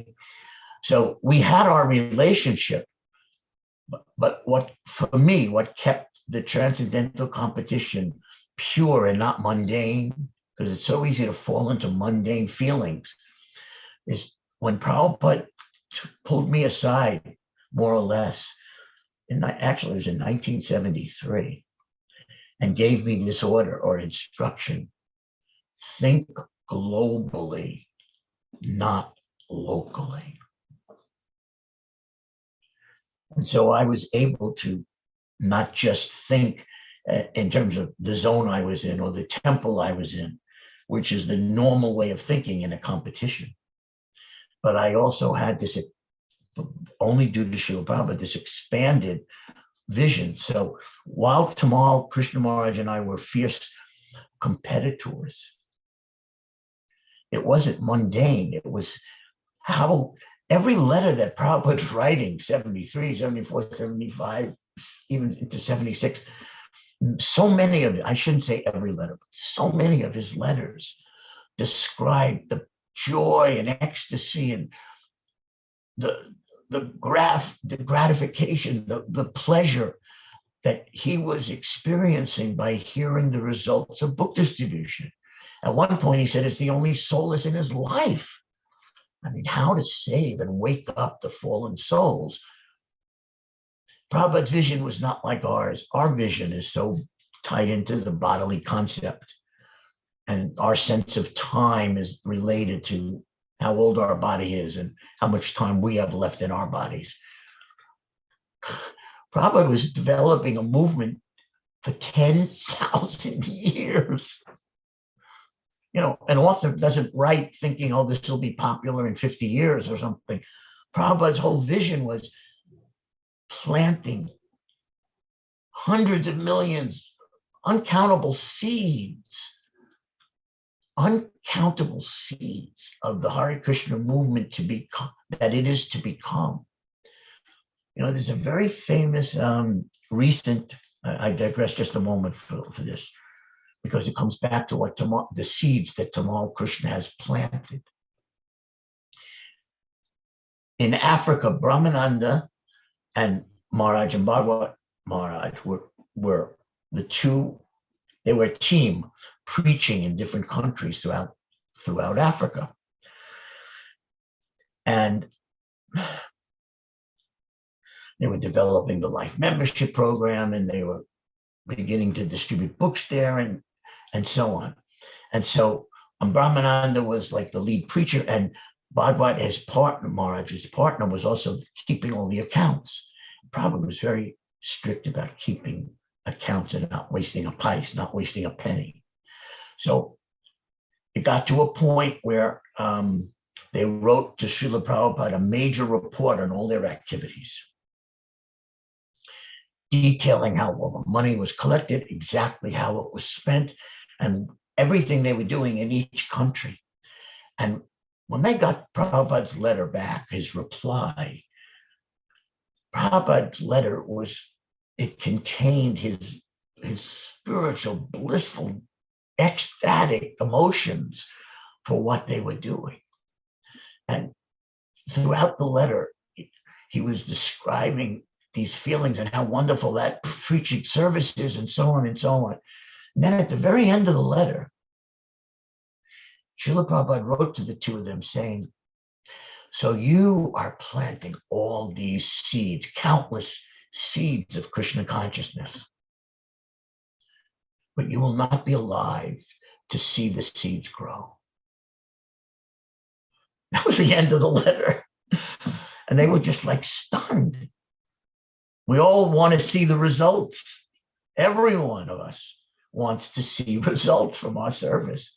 And here's Prabhupada revealing something about his amazing vision, that you're not going to be alive to see all the results, but you have planted the seeds. I can't tell you how true this is regarding book distribution. And Prabhupada told me this when I was his traveling secretary in January of '77, that all the books that we're planting, they are just like seeds. We're not going to, in this body, be alive to see them all grow. At that point in time, we had distributed tens and tens of millions of books. Today, worldwide, it's hundreds of millions. And Prabhupada always reminded me, you begin your next life where you left off. So a person who's not yet a devotee, but received a book and gave Lakshmi for it to be reprinted again, and to have some appreciation, even if it's just a painting on the cover or the artwork that we would show them, which is how we sold books. Prabhupada's genius. They begin where they left off. This book distribution is saving these souls from going back from all their sinful life and sinful activities into the lower species. They're going to begin where they left off. It's that kind of amazing spiritual vision that Prabhupada shared with us that makes me realize that what Tamal Krishna Maharaj did, the thousands and millions of seeds that he planted,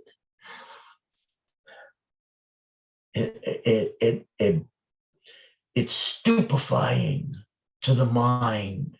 It's like almost inconceivable to our imagination, the service that he did in this book distribution. When Srila Prabhupada became gravely ill in 1977, the entire worldwide movement could see it was, I mean, even the dullest mind could see the purity of Tamal Krishna Maharaj's love for Srila Prabhupada. Right. For Prabhupada to chosen Tamal made me, in those days, at that point, Tamal and I were fairly close in terms of writing to each other and so on. But it made me remember something that Srila Prabhupada had said way back about the starting of this movement in 1965 and 66, where Prabhupada came alone with no Lakshmi, no money, just a suitcase, a trunk, actually, full of his books of first canto. But Prabhupada said, but my Guru Maharaj and Lord Chaitanya sent certain souls to help me. I can't imagine a better description of who Tamal Krishna Maharaj is. He is a soul that Srila Bhakti Siddhanta Saraswati Thakur, that's Lord Chaitanya Mahaprabhu, sent to serve Prabhupada, to assist Prabhupada, to be one of Prabhupada's weapons in pushing on this movement. And in the final Leela, in Prabhupada's Anja Leela, being the closest amongst all the ISKCON devotees, amongst everyone that Prabhupada initiated, being the closest devotee to Prabhupada. That was the position that Tamal Krishna Maharaj appeared to us in. And there was no doubt, you know, I had a lot of interaction with Maharaj in those days. His love, his pure love for Prabhupada was like blazing, was effulgent. It was astonishing. And that's how I remember him. And when Prabhupada finally disappeared from our vision in his Vapu form, I was in Los Angeles on that day. Tamal Krishna Maharaj called me up personally to tell me.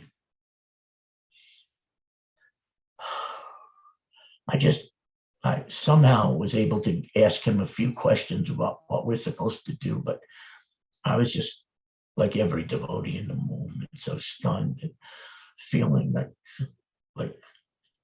our life air had left. It's indescribable, the feelings that pervaded ISKCON when Prabhupada disappeared. And that Tamal Krishna Maharaj was there up to the last moment, and then to guide us afterwards through that. The most devastating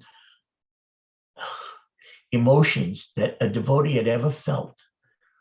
Maharaj was one of the great inspirations to guide us through that feeling of loss and separation. And I was crying on the phone, and his voice was broken and shaken, of course. But the fact that he reached out to me personally to call me and tell me, because he wanted to make sure I'd be okay and wanted to give me a few instructions on how to proceed. So I'll conclude in this way.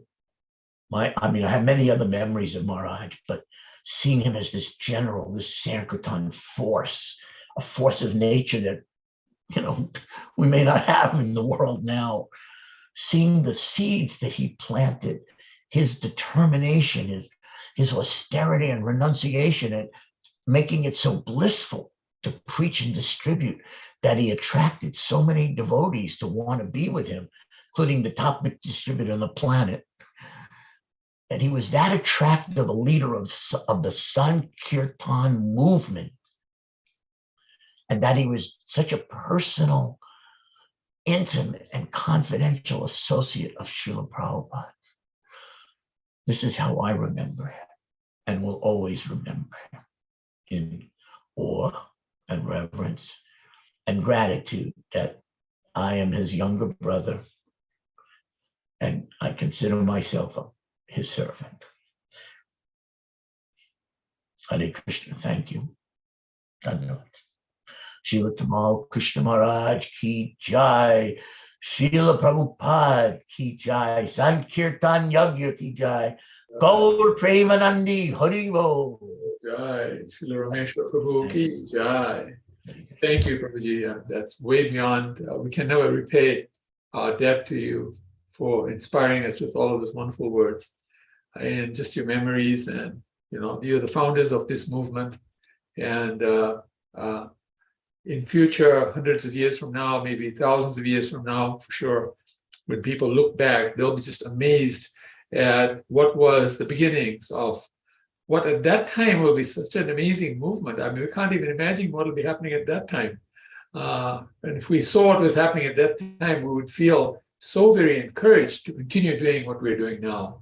Because as you said, planting the seed, watering that seed is the important part of our mission, really. We're not here to see the wonderful blossoms, the wonderful flowers, the wonderful fruits that are going to come from these trees. Although we've started already experiencing some of those in the form of all of you, wonderful devotees who weathered so many difficulties. All of you went through so many difficulties. Like you said, no money, no real support, no nothing actually. And you manifested, you did the impossible. You made something out of nothing. That's amazing. And now we're benefiting from that. It's now our job to put the shoulders to the wheel and move this forward further as much as we can. I want to share with you something Prabhupada said about that. It's not directly about Tamal Krishna Maharaj, but since you just said something, it made me think of it. When I was Prabhupada's secretary, I felt, well, the whole time from the day I joined, I felt we are spiritual babies and our Father has accepted us into his family. And we're so undeserving, despite all of our terrible qualities and how much we must annoy Prabhupada. He accepted us. So one day, Srila Prabhupada and I in a train car, we had a sleeper car and he let me sleep with him throughout our travels in India that month, to Kumbh Mela and Bhubaneswar and so. Anyway, so we would have these amazing conversations practically all night. And so we were talking about this, and Srila Prabhupada is looking out the window of the train and said, he started talking about Sita and Ram and Lord Ramchandra's Leelas.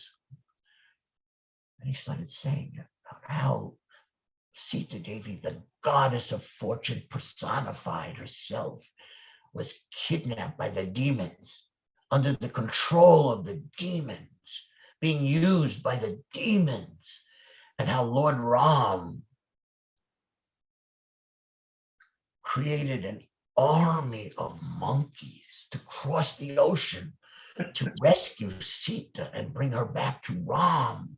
And so then Prabhupada looked at me and said, just as I have done.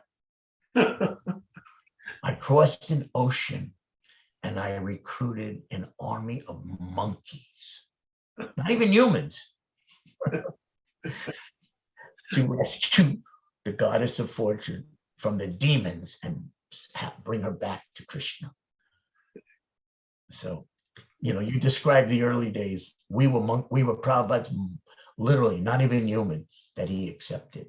We're like his monkeys. Told me that personally.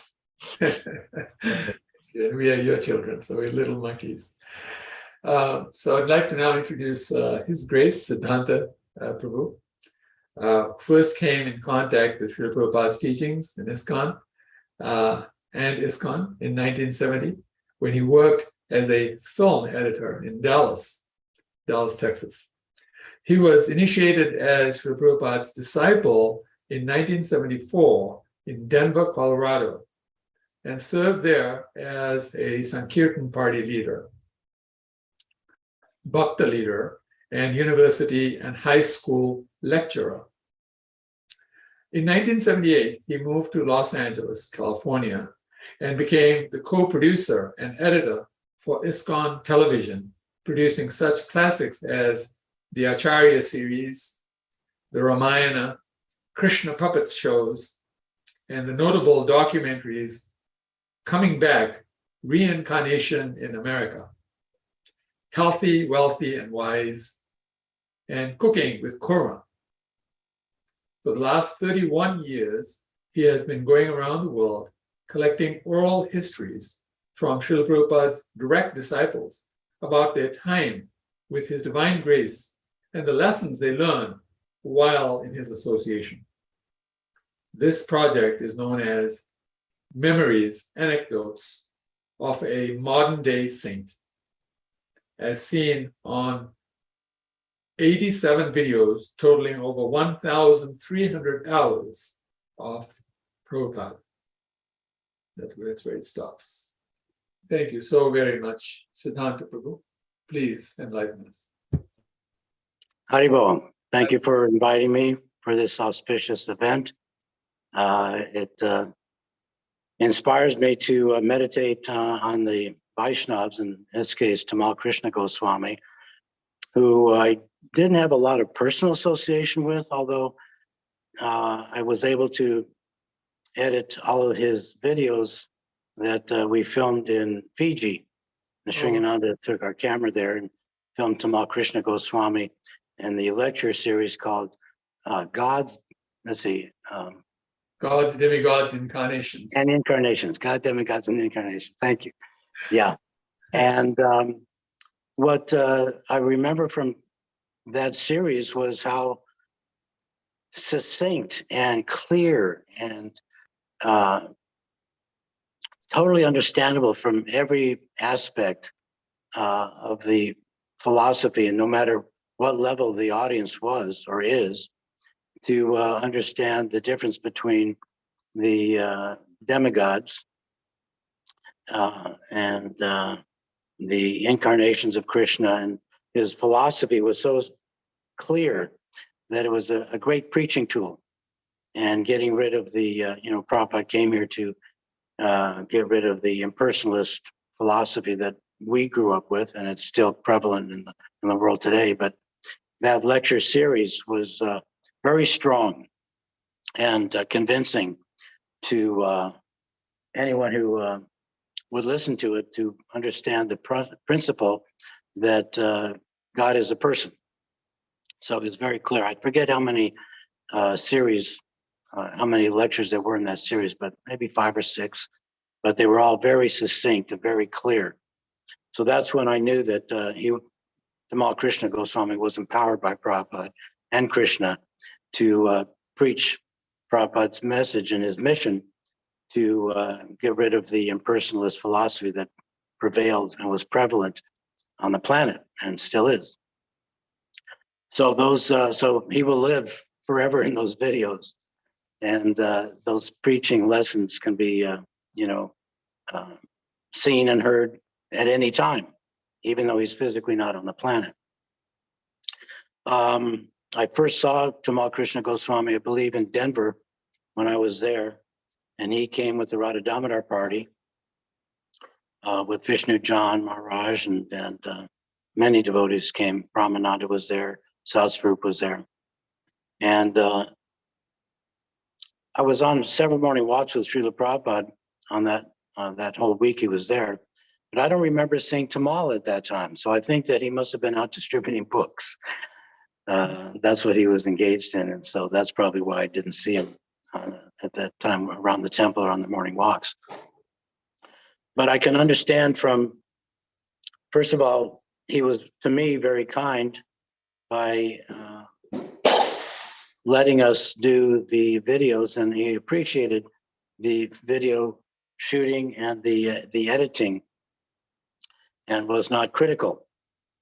Some devotees have said that he's very fiery and like a thunderbolt. And I think that's what he got from Srila Prabhupada, that Prabhupada is often described as that he could be like a thunderbolt and a rose, and soft as a rose at the same time, or in different aspects of his personality.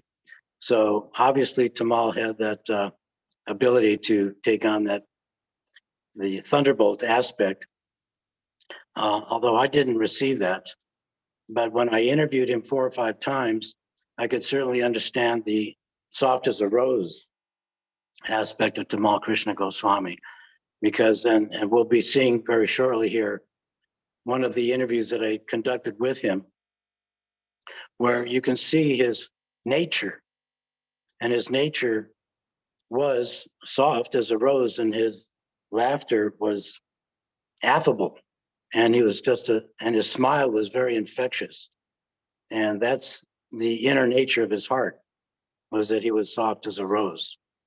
And I think the thunderbolt came out simply because he was trying to express, he wanted to get things done, and he took that aspect of Srila Prabhupada on for himself because he was concerned about doing things properly. But I didn't see that. I saw the soft rose part. The very first time that he told me that he saw Srila Prabhupada, he went on a morning walk with Prabhupada, and Tamal Krishna, I don't think he was initiated that time, but he asked Prabhupada, how many pure devotees were on the planet at that time? And then Srila Prabhupada asked, well, how many devotees are there in ISKCON? And they told him, and then Prabhupada said, that's how many pure devotees there are on the planet. He was being very kind and generous to tell us that we were all pure devotees. But that was the first time, or the first question that Tamal asked Srila Prabhupada. I was also impressed with Tamal Krishna Goswami in that, from one story that he told me, was whereby he was humble and he could be honest about his ego. We all have egos, and he had a certain ego, and that's where I think some of the fiery nature came out. But he told a story about the time where he was a temple commander in Los Angeles at the first temple there in La Cienega. And Srila Prabhupada was there, and he obviously knew Tamal very well and his ego. But Srila Prabhupada asked him to get the Bhagavatam. And at that time, Prabhupada had his original Bhagavatam with the spiritual sky on the cover. And he said, do you see that? He said this to Tamal. He said, do you see this spiritual sky? It's very big. You cannot fathom how big this is. 3/4 of Krishna's creation is the spiritual sky, and 1/4 is the material creation. And that material creation has innumerable universes. And one universe is so big that the scientists can't even measure it. And Prabhupada said, we're on one planet in one of those universes out of innumerable universes, which constitute 1/4 of the creation. And this one planet Earth, there is one, which is one of the smaller planets in the universe. And on this planet, there are 7 continents. And on one of these continents, North America, there is one great city called Los Angeles. And in that Los Angeles city, there is a long boulevard called La Cienega. And on that La Cienega boulevard, there is one church building that is now a Hare Krishna temple. And in that one Hare Krishna temple, there is one Tamal Krishna, and he thinks he is very important. And then Tamal Krishna Goswami tells, it's on the video, that he said, I felt so small, and he went like that. So this was, first of all, Tamal Krishna Goswami expressing he was being honest, and he was expressing his humility by expressing how Prabhupada could whittle his false ego down and realize how insignificant we are in relationship to the entire universe. So I thought I was impressed by his being able to be honest and express that that chastisement, essentially, from Srila Prabhupada. Not all devotees will be so honest to, express the chastisement that they receive from Srila Prabhupada. That was, I think, a small thunderbolt that Prabhupada gave him. But I was impressed with Tamal's honesty and humility. Another time where Prabhupada realized and understood Tamal's ego was when they were on a morning walk with Prabhupada that also had Hridayananda Maharaj and Trivikram. Tamal was there, Danavir, and also Rameshwar. Prabhu, if you're still on this Zoom, Rameshwar, Prabhu, you can confirm this. But this story was told by Mahatma Prabhu. And he explained that Prabhupada was in Los Angeles and everyone was walking on the Santa Monica Pier when Rameshwar was describing book distribution in South America. And he was explaining to Prabhupada, and he was glorifying Hridayananda Maharaj, saying, just see how Hridayananda Maharaj's potency, and he's enthusing book distribution. And Rameshwar said, Hridayananda is so wonderful. And this was actually in 1976, during the height of the fierce book distribution competition that Rameshwar previously mentioned between the Radha Damodar party and the temples. And Prabhupada knew that Tamal Krishna Maharaj was the head of the Radha Damodar party, and he wanted to be number one, of course. And as Rameshwar was glorifying Hridayananda Maharaj again and again, Prabhupada stopped and said, don't speak so loudly. Tamal will have a heart attack. So everyone cracked up. And there's actually a photo of that where everyone's around Prabhupada and Mahatma's there and Hridayananda and Rameshwar, and everyone's laughing. And so they're all laughing because of Prabhupada's humor, but at the same time, ability to understand how fierce Tamal Krishna Goswami was in the competition, it's a spiritual quality. But at the same time, we also can understand Prabhupada's humor. And so I don't know if Tamal was in the front, because Tamal's not in the picture, but maybe he was in the back. So he said, don't talk so loudly, Tamal might hear you. But these are a few of the stories that stood out for me. I interviewed Tamal Krishna Goswami 4 or 5 times, different times and places, Los Angeles, London, Santa Barbara. But I think now, if it's possible, I would like to share with everyone about 15, 20 minutes of Tamal Krishna Goswami telling some of his intimate stories that he had with Prabhupada that will also we'll be able to hear him personally and be able to absorb or understand fully his nature that I was getting and understanding by interviewing him, because he was not in that mood of, being the general and chastising and being fiery. He was able to relax and be himself. So I'm going to try to do this. I'm actually on 2 devices here, and I don't know if this is going to work. So I'm going to try to upload or share the screen. If your host can allow me to share the screen. You're a co-host. So I'm the co-host now. Yes, Prabhu, you can share your screen. Okay, let me get there. Bear with me. Okay.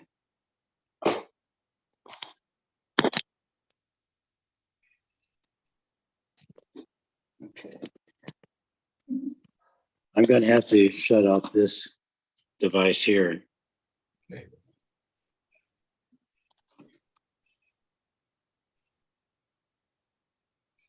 Okay, this is the first time for me, so bear with me.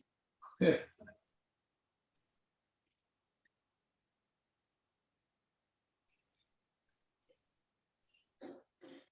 Okay, I'm on my phone, but I'm going to have to shut this off. Okay.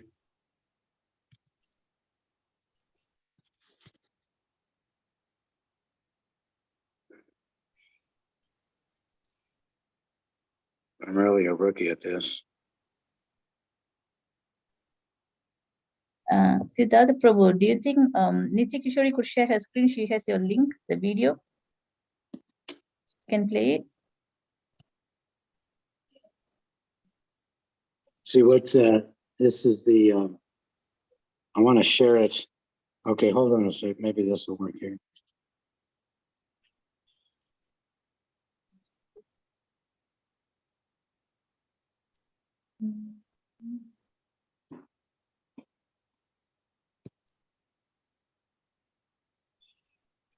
Okay, hold on.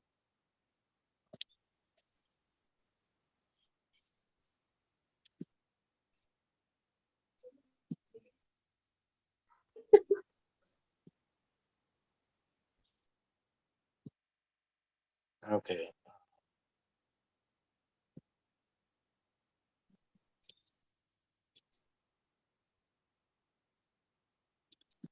I'm not sure on my phone how I share the screen.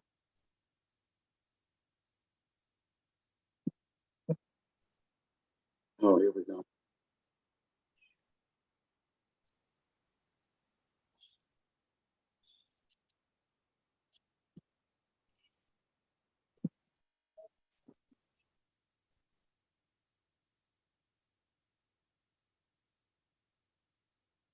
Okay, I'm going to have to get off here entirely. I sent you the link. Are you not able to? Prabhu, We're able to play it. So we can go on now. shall we play it? Can you play it on your end? Yes. Yeah. That's better. Go ahead and teach Prabhu.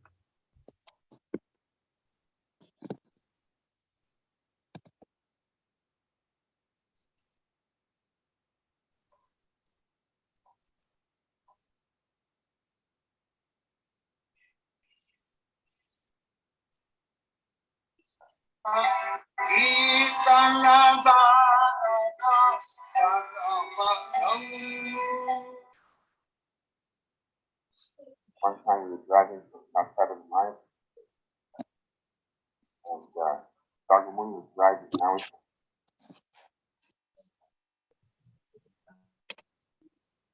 sitting in the front seat. And I went to cross Gargamuni, I don't see the video. cross the cover. He said, "Stop talking." But somehow I remember that talking. Sure enough, Gargamuni was driving across. Can you turn the video on? Thank you, sure.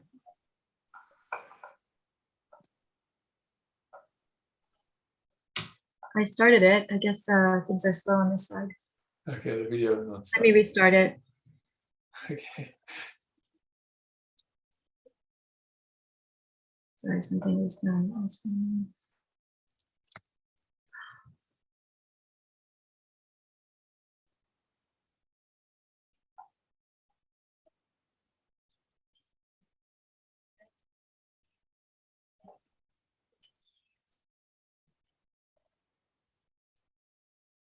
Can you hear me, Prabhu? We can hear you, we can't see the screen yet. Yeah, so my computer, I got it started, but somehow nobody could see it.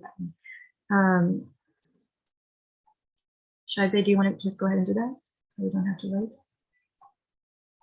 Prabhu? Oh, I don't know how to do that. Okay, so what I could do is I can join from my phone and then do it from there. Yeah. One second, let me try. Right.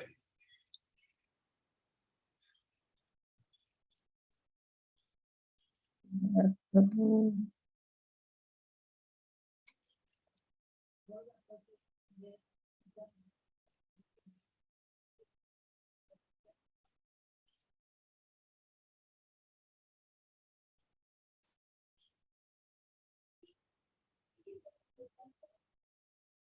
Mm, Won't do it.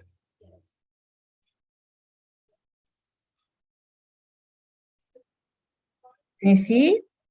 No.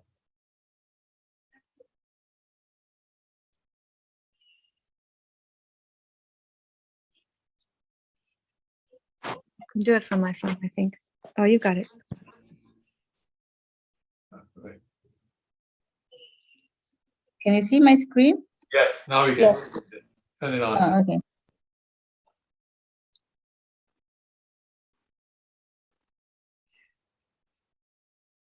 Turn the volume on.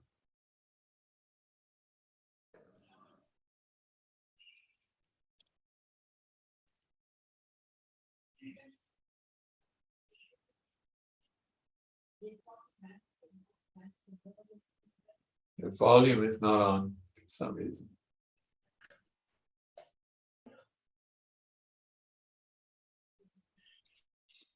She has to click the microphone. Yeah.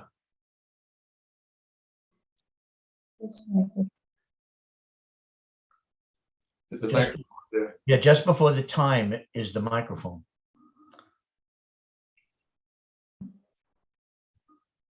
Yeah, that, Yeah. Oh, it says mute. Try clicking it again. Unmute. No, yeah, wait till it says unmute. Click it again. Right. They went back to mute again. It's defaulting hear? to, Okay, I can you hear me now? Can you hear me? Yes. Okay, I think if you allow me to share it, then I can access it properly now. Okay. Go ahead.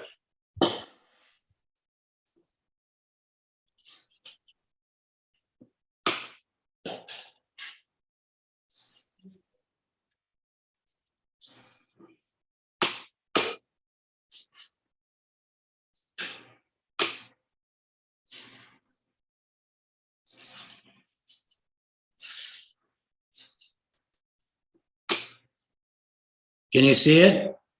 Not yet. Thanks. You don't see it? We can hear it, but not see. We're not on your screen yet. We're still. Oh, okay, I think I have to go to Hare Krishna. Share screen.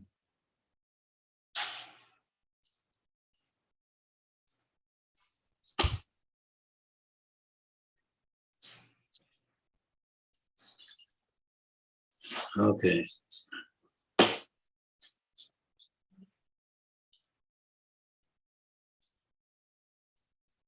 Um,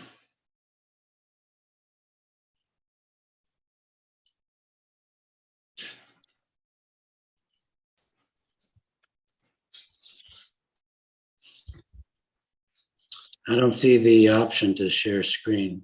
Hmm. Wondering if It says host has disabled participant screen sharing. okay. Did you allow me to? Yeah. Let me see if I can get to you here, Siddhanta. Trying to figure out where you are in the system. Because you're not even in the system right now. It says Baba. Okay. You're on the Baba screen. Okay, here we go. Allow.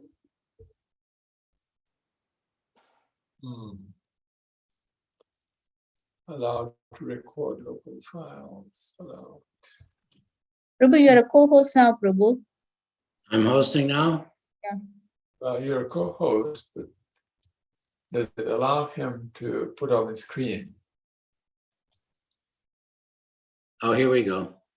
Okay, you got it. Nice.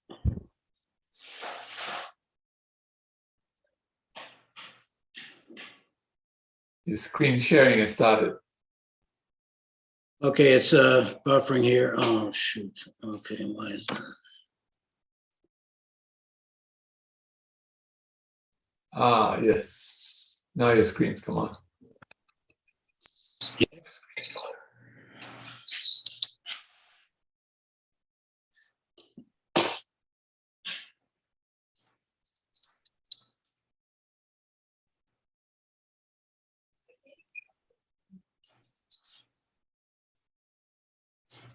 Can you see my screen now? Yes. Okay. I'm seeing the advanced sharing options. Let me get rid of that. Okay.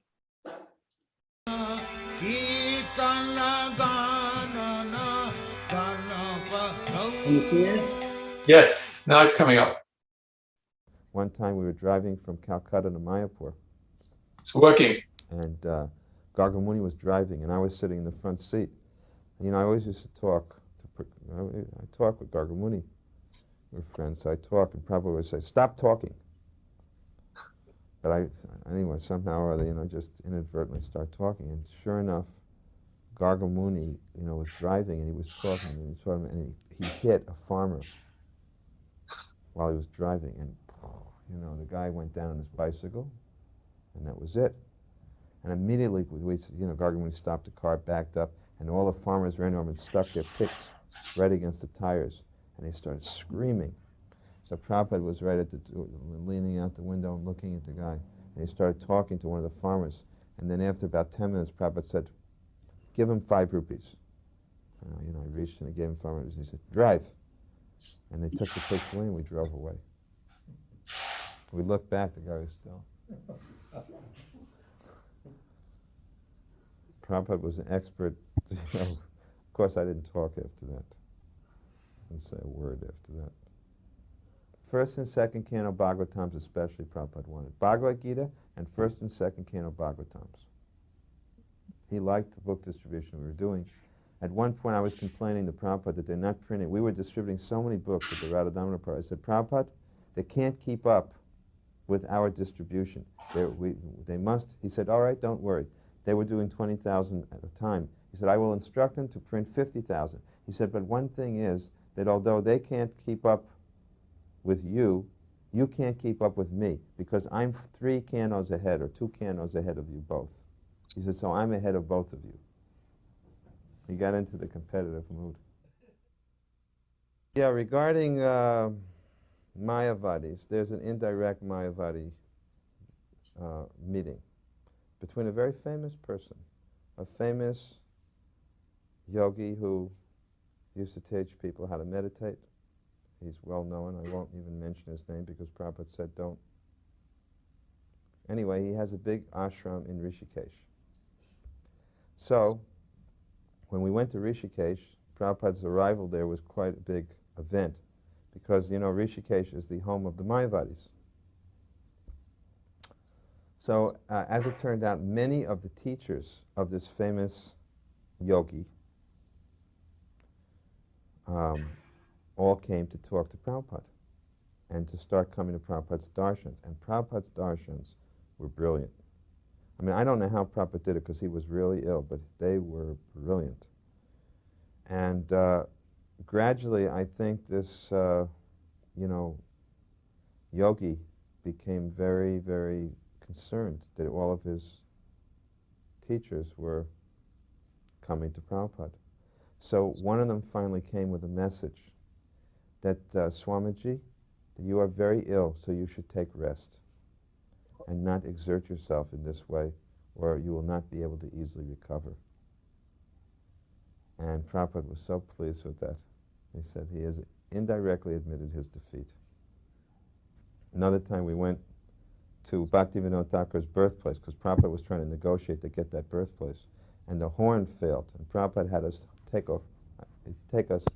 a dish, a plate, and leaning out the window, bang the plate with a metal spoon in replacement for the horn. Because in India, you drive with a horn. So we're just out there the whole time, banging on the side with a metal plate. So many ways Prabhupada, you know, was the master of time, expert judge of time, place, and circumstance, knew what to do. Always knew what to do. Every program we ever held, one of the main things Prabhupada was concerned in India, the books must be displayed. And he wanted someone to get up at some part, and they don't do this anymore in this kind, but he wanted someone to stand up and describe the books and what each book is about. That was supposed to be part of each program. You're supposed to hold up. One man was supposed to bring the books up, and say, this is this book about this is book about this, and there would be a book table. No program was complete if it didn't have a book table and someone didn't introduce the books to the public. And then he would say, you can go in the back and take a look at these books. The programs were meant for selling his books. The books were the basis. The books were the main thing. Because they can come and hear a lecture, but they may forget, but the book will remind them. At every program, Prabhupada insisted we introduce the books. There was at a lecture where Prabhupada said, you know, I have written these books, especially for my devotees. He said, it's not a question of just selling the books. He says, well, you must read the books. Another time we were it was Marine Drive in Bombay. Rupanuga Prabhu, I believe, was there also. And he was visiting, he was a guest. GBC secretary would come in cycle 1 month of each year. And the issue came about wearing karmi clothes. And Prabhupada viewed in favor, it doesn't matter what they wear, whatever will best distribute the books. Another time, our Radha Damodar party, we decided to use incense packs as a warmer, you know, you can say a warmer, you know, to get the person warmed up. So a person would buy a pack of incense, and then, you know, basically we would give them a book and ask for something further if they would give. So when this was told to Prabhupada, I told them what we were doing is that generally we usually gave about, you know, 4 packs of incense, a pack of incense for $1, and on the 5th pack of incense, we would give a big book plus, you know, get a little bit of extra money. And each time we gave the pack, we give it back to Godhead. So Prabhupada that was reported to Prabhupada. And Prabhupada said, oh, this is not good. And he wrote a letter in response to Rameshwar saying this should be stopped. I happened to show up that day in Bombay to take my turn as a secretary. And the secretary, Hansaduta, told me, you know, this letter is going out. I rushed into Prabhupada. I said, Srila Prabhupada, I don't mind, but then I have to say that our orders are going to be going down about 50%. Prabhupada stopped. He said, are you paying the book fund? I said, not only are we paying, we always have a credit. Then he called his secretary back and he said, destroy that letter. He said, never mind then. If you're paying for the books, okay. Another time, famous story, of course, where we had our Radha Damodar party and, you know, we were quite energetic. By the time that 1 year was over, we were giving 40% of the total proceeds to the BBT of the whole movement. Big party, but, you know, after a year and a half. But we were creating quite a bit of disturbance because some brahmacharis were leaving the temples, wanted to be with the sannyasis, and the sannyasis, of course, were saying it's better for brahmacharis to be with us than to be under these grihastha temple presidents. So by the time we went to India, we brought with us like 90 brahmacharis, Radha Damodar party. You know, we had the whole 2nd floor, the 3rd floor of the, you know, Lotus building.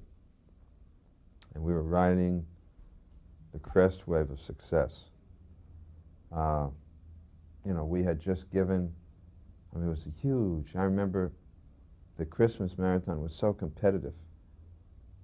There was such a heavy competition between California, Jayatirtha, and the Radha Damodar party. I remember Rameshwar was right in between. He was a real transcendental personality, getting everybody to compete, you know, and I told him, you know, he kept saying, how much are you going to give? How much are you going to give to the book fund? I said, I'm going to send you a check, and this is a blank check. I'm going to send it to you. Put it in your safe, and whatever they give, whatever the amount is, add 10,000 and deposit into a clear at the end of the month.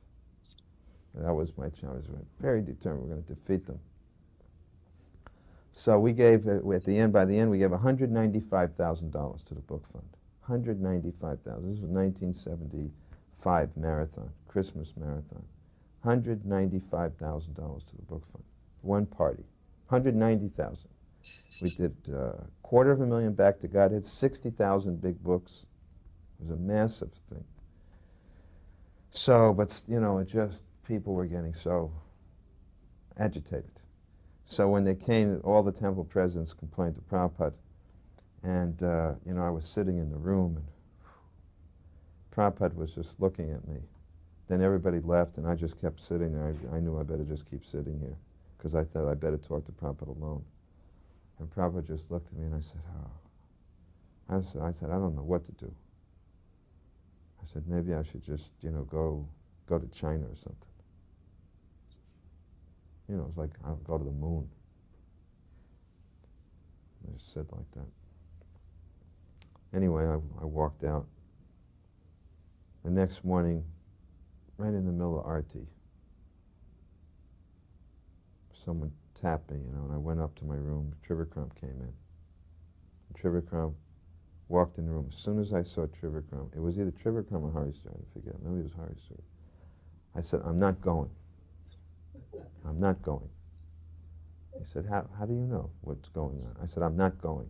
Somehow I knew those words, when I was in the Mangal Arti, I just started to think, I was thinking, what did I say? You know, what is going to happen? As soon as I saw Prabhupada's servant, I just said, I'm not going. He said, what do you mean? He said, Prabhupada wants to see you. I said, I'm not going. Meant I'm not going up to see him, and I'm not going to China. So Prabhupada came, finally I came up, I had to come up.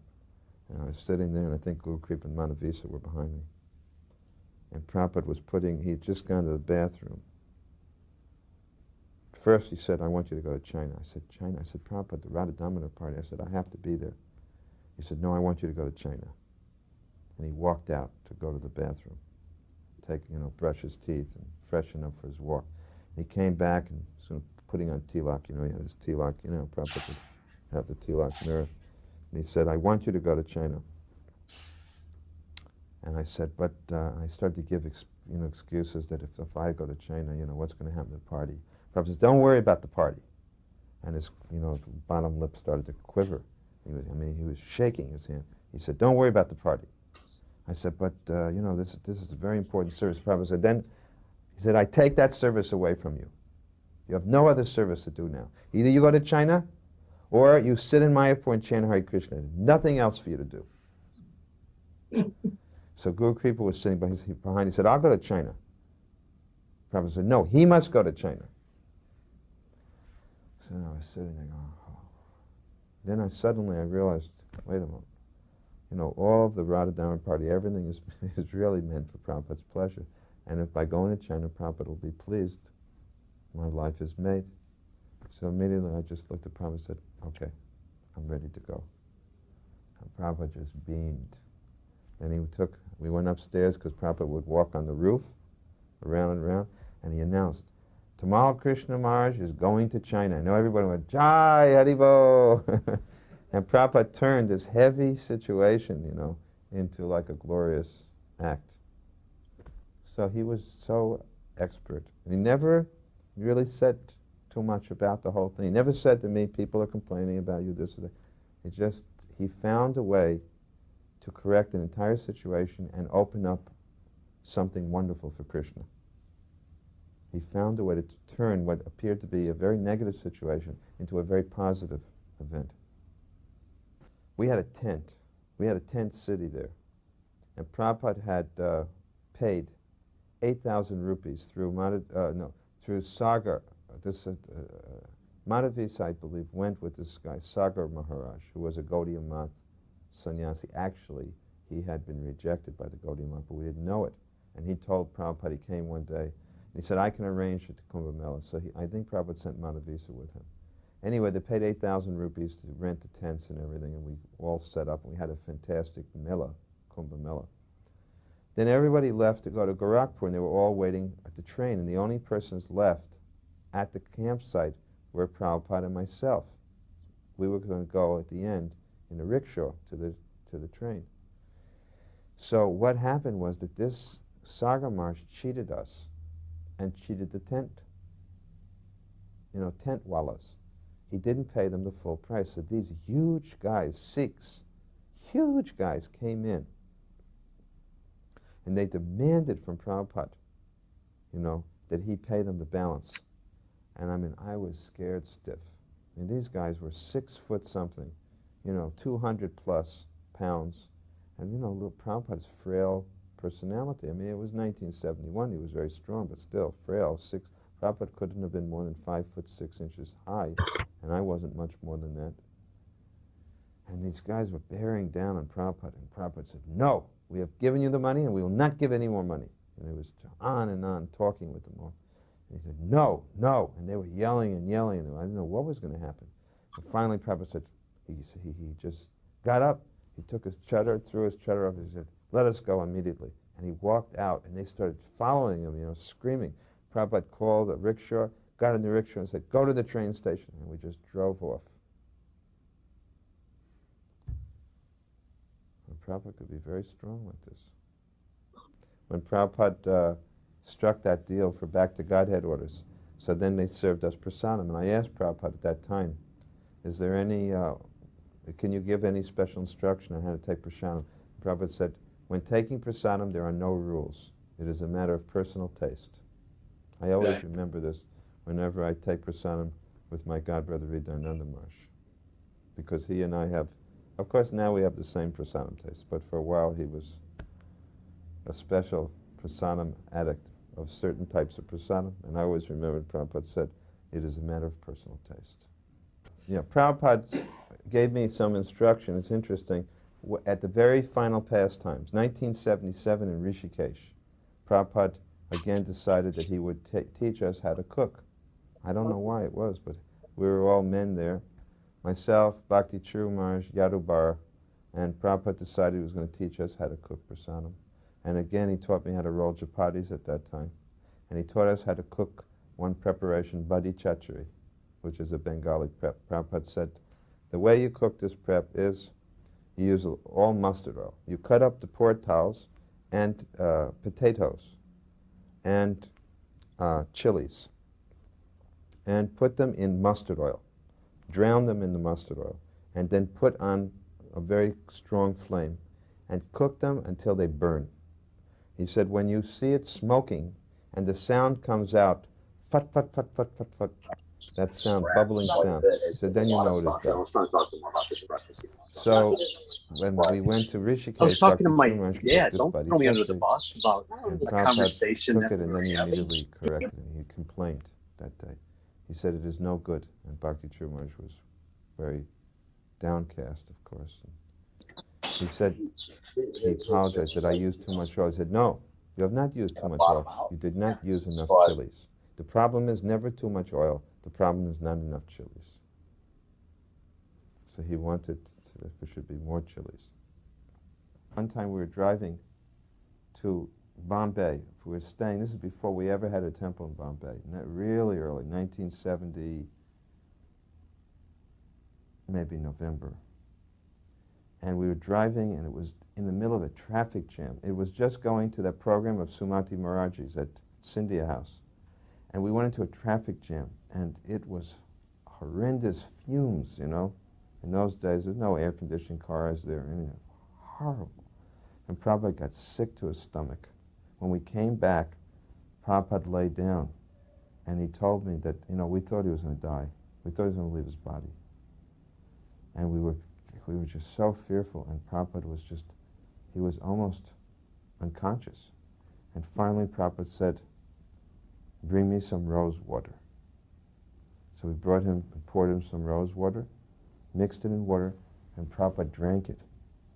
And as soon as he drank it, within 1 or 2 minutes, he sat up and he was normal. Completely recovered.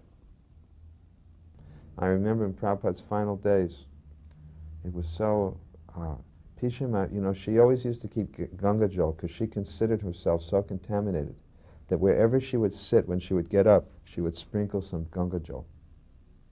Anywhere she would go, what she touched, she would put Ganga Jal because she considered herself so contaminated that she had to purify that place. So when Prabhupada was, in his final days, she went to Prabhupada, and I was just amazed. She put her hand on Prabhupada's heart, just like a sister would do, loving sister.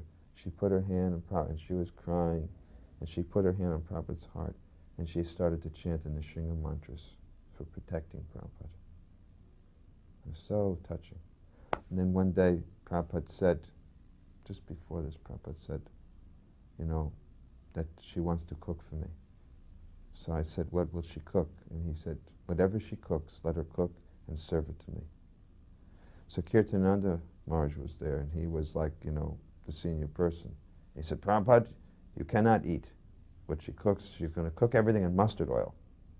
Prabhupada said, whatever she cooks, it's all right, doesn't matter. So Pishima cooked his kachoris, which was, Prabhupada was called kachori mukha, one whose he used to be called Kachori Mukha, one whose mouth and face is always full of kachoris. So, we brought in the kachoris, and Prabhupada, at this point, Prabhupada could only drink liquids, right? Prabhupada started eating kachoris. He ate everything she cooked. And everybody thought, that's it. Prabhupada may leave his body. No problem. Kirtananda Maharaj left. he gave up. Because he was he was playing the role of the stern doctor and the elder. He was like a parent. And Prabhupada didn't want to be controlled. So at that point he said, no, I will eat what I want to eat. Don't try to stop me. When one time we were going in Japan, Prabhupada asked me, when we were going to India, he said, if anyone challenges that I have used this name Prabhupada, he said, you should ask them, how many books have you printed? How many miles have you traveled? How many temples have you made? How many devotees have you made? He said, ask them that. He said, I should not say this. He said, but I can say it honestly. He said, I have inherited the property of my Guru Maharaj. Very strong.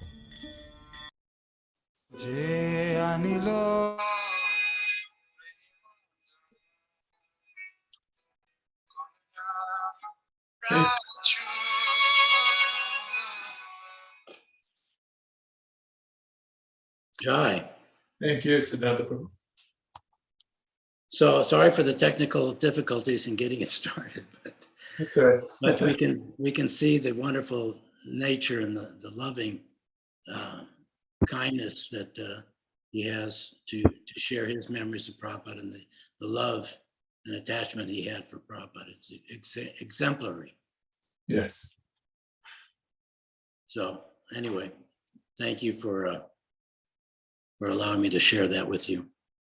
Thank you so very much for coming on and enlightening us like this. It was really very nice of you to do that. And we look forward to seeing you at different times, for the Radha Dhamma Traveling Sankirtan Party programs as well. But we really appreciate your coming on. And of course, all of you, we had actually said that we'll run this program till about, Dallas time, 10:30, it's about an hour ago. So we went an hour beyond. So thank you. For the speakers for staying on for this long with us, and of course the audience, the rest of us who stayed on the program. Our next program is going to be on July the 3rd, just at 8:30 in the morning again, the same time we started today, on July the 3rd, just so that everybody knows that's when our next program is for the Radha Dhamma, the Traveling Sankirtan Party program. So please join us then. In the meantime, thank you all very much. Vanchakalpa, Dhruvyascha, Kripasindhubhya Vicha, Patitanam Pavanebhya, Vaishnavibhya, Namo Namaha. Jai, Anantakoti Vaishnava Vrinda ki Jai. Srila Prabhupada ki Jai. Thank you very much.